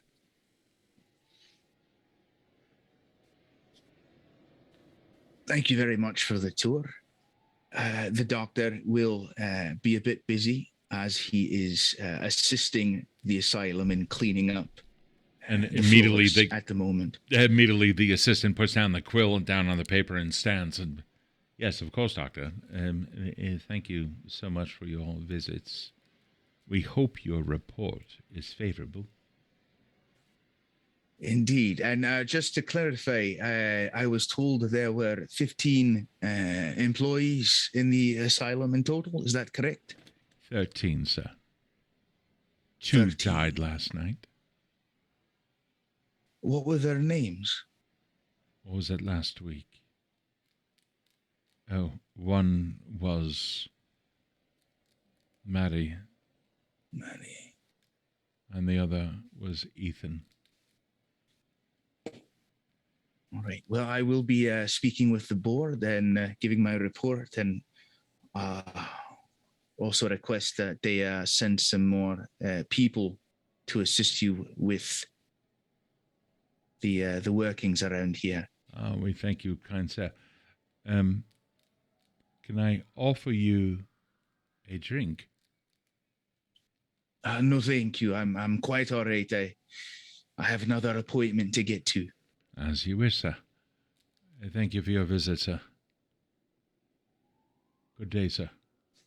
Good day. And then you walk out, and it is, in fact, a little bit darker. The evening has worn on, and your journey through this area has not been... Oh, it's not been pleasant. It seems to have worn on you. You can feel yourself a little bit on the... Oh, it's worn side. Let's just say that you're a little bit tired. Can I have a Constitution save, please? I am very tired. It's been a heck of a day. 16. Yeah, you manage to shake it off once you get some fresh air, and you realize exactly what the fetid conditions were inside of the asylum. It was absolutely horrific. You come out, and you can feel the pall still on you, like the dirt, like even the concept of the dirt clinging to your feet is nauseating. But the hour has worn on. You manage to somehow get back there up to where is it? Mendington. Manage to get back up to Mendington. You catch a coach. You pay your way up there. While there, you arrive. It's now 8:15 or so. When you arrive, you can see your friend Shahid. He comes out and goes, "Oh, doctor." I'm not going to do the character's voice because I don't know the character's voice. He comes in, "Doctor, someone's passed out inside. If you don't mind, please come in." You come in? Yes, of course. Yeah, You do, and you find inside several people who are all standing around gawking. There are 2 older women that look like that they could have been identical twins, or at least so because of their outfits. You see one woman dressed completely in black, and she's like standing tall and trying to carry herself with some grace. You see another gentleman there who is tall, clean-shaven, now with top hat in hand, and the doctor who is now looking down at the owner of the house, who is completely passed out on the floor. You assist and get the woman out and place her inside of the carriage that you took in order to get there, taking her back to the hospital, which is next to the asylum. Not the asylum. Not the asylum. No, not the asylum, but to the hospital next to the asylum. So not a problem. Yeah, not there. But still, looking at the asylum from the distance, you can see something has got to be done about that. It's atrocious. Nonetheless. Even by our standards. Absolutely by our standards. So, while in the hospital, you, the doctors take over very courteously. It is an extremely well-run hospital. They are, in fact, using the most modern of methods, which means that everyone is properly dressed in suit and tie. You see plenty of hoses that are running throughout the operatory chambers. You see plenty of theaters, operatory theaters, or various passages that lead off to these things, and it seems more performative than actual anything. When you come into the ward, you see exactly what you expect to see. Everyone with every diagnosis lined up on both sides for like ever inside of this ward. Now that the woman is in good care and registered to go in, which basically means, who is this? And you tell them. And it is the woman who there, Mrs. Holdstem. You miss the opportunity, and Shahid decides to stay back at the house just outside of it. You're probably going to have to make your way back there. Before I do, may I ask just the nearest nurse or doctor, excuse me, yes, sir. Have you all had a patient here by any chance by the name of Ferry Mourner? Ferry Mourner, sir? No. No, not at all. No records or anything like that in the past couple of days? No, I can guarantee that no one here has come through with that kind of an unusual name. No. All right, well, thank you very much. Take good care of the lady, and yes. I'd say I hope to see you again, but usually when I'm here, I'm injured. So let's not do that too soon, shall we? No, certainly not, sir. Be well, and by the way, Doctor, you've been here before. A message has been left for you, sir. Oh, thank you. Where may I collect? One moment, sir. And he goes off and gets you see an envelope that is given to you. It's a single piece of paper which has been folded into that of an envelope. And you can see a stamp on it. And on the stamp, you can see what appears to be an hourglass. And in the middle of the hourglass is what appears to be an eye in the wax seal. Not familiar to me. Who left this here?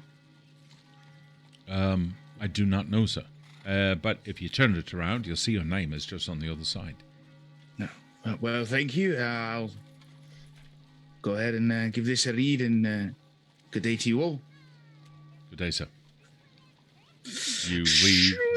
Yep, yeah. You crack the seal, you take a look at it, and it says, "Good doctor, comma." The paragraph begins. It's been some time since your questions have been answered. What exactly does Ferry Mourner died mean? This is a good question. I encourage you. Come to the fountain at midnight. Sincerely, I. Just has the letter I.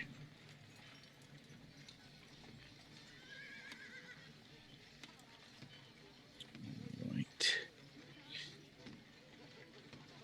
Well, it's still early. How far away is the fountain?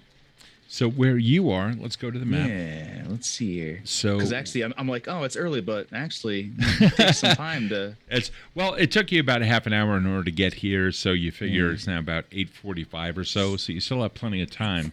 The Regency Hospital, which is where you are, you would then have to go east and then hit this main lane, go through, or you can either go south through the main lane in order to stay out of Slight Tom's Hold, and then go in between Beggar's Row and Slight Tom's Hold to come into Ludgrave Park. Ludgrave Park has within it an unfunctioning old fountain, but it's the only one that seems to make any sense to you. I mean, a dry fountain is still a fountain, eh? All right. Yeah, let's go ahead and make our way over there. You do, and it takes you a good amount of time. I mean, like about 20 minutes, half an hour or so. You finally get there, and you can see that there are a fantastic amount of people that are sleeping in ramshackle areas. You come across one gentleman who is incredibly well dressed, top hat and all, and yet is sleeping on a park bench. In fact, most of the park benches have someone sleeping on them. It's still early in the evening, so maybe they're just relaxing, but nonetheless. The fountain itself, you arrive in the middle of this very open square, and you can see a large towered, the church, or actually it's not a church, but either way, you can see, well, it may be a church. There's a large clock tower as well. I'm able to tell the time. Taking a look at the fountain, it's not been used in a very long time, and buildings around this area have been completely burnt down. A fire some time ago completely took out the area. Many of the residents since displaced, and these people are their descendants. Anybody hanging around this fountain? Yeah, you see, no one around the fountain itself, no. In fact, the standing anywhere near the fountain kind of makes you stand out. Most people are about 20 feet away from it. The nearest park bench itself is about 20 feet on either side, and those benches are completely occupied. Okay. And I'm sorry, what time did you say it was currently? Well, you take a look up at the clock, and it's now about 10:30 p.m. That doesn't make sense.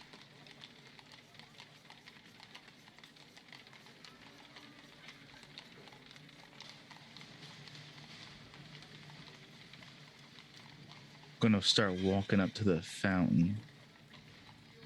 You find yourself now entering into an area where there's a fountain in the middle of it, about 20 feet or so away from any of the benches anywhere nearby.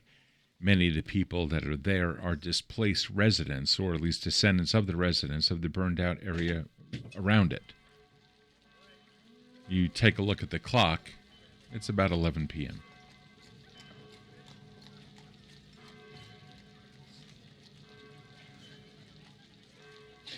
I'm gonna open up my bag and pull out the newspaper that kid sold me. Sure, you do. And I'm gonna take a look at it. I'm gonna sit on the edge of the fountain, and open up the newspaper to see if the words are changing again. You take a look at it and flap it out, and you see in bold text going across, "Furry Mourner died." All right, real quick. What's the story say about Furry Mourner? The text itself is rather blurry. Oh, of course it is.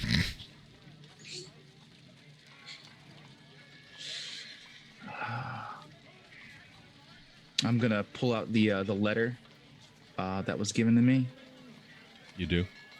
And you said the initial was I on it, right? Yes.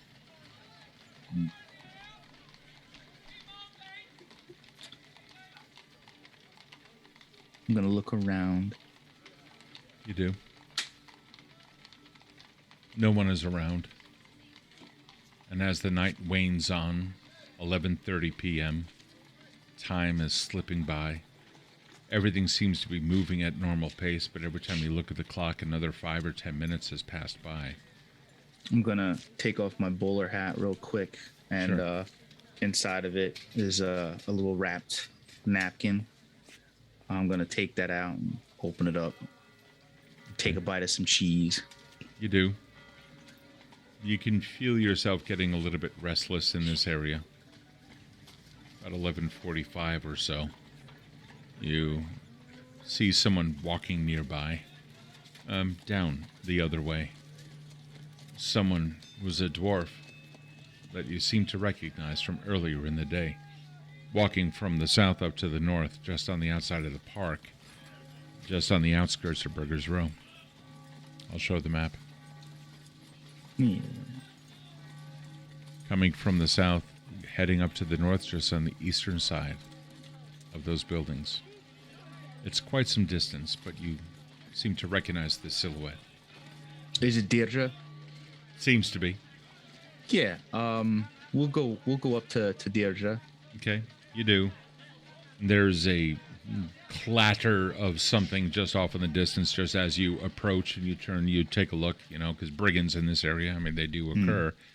And as you do, Deirdre's not there. You turn around and you begin hearing the chimes of midnight on the bells. You turn around and you see 2 people standing at the fountain. Let's go approach them. You do. And just as you do, we'll pick this up next week.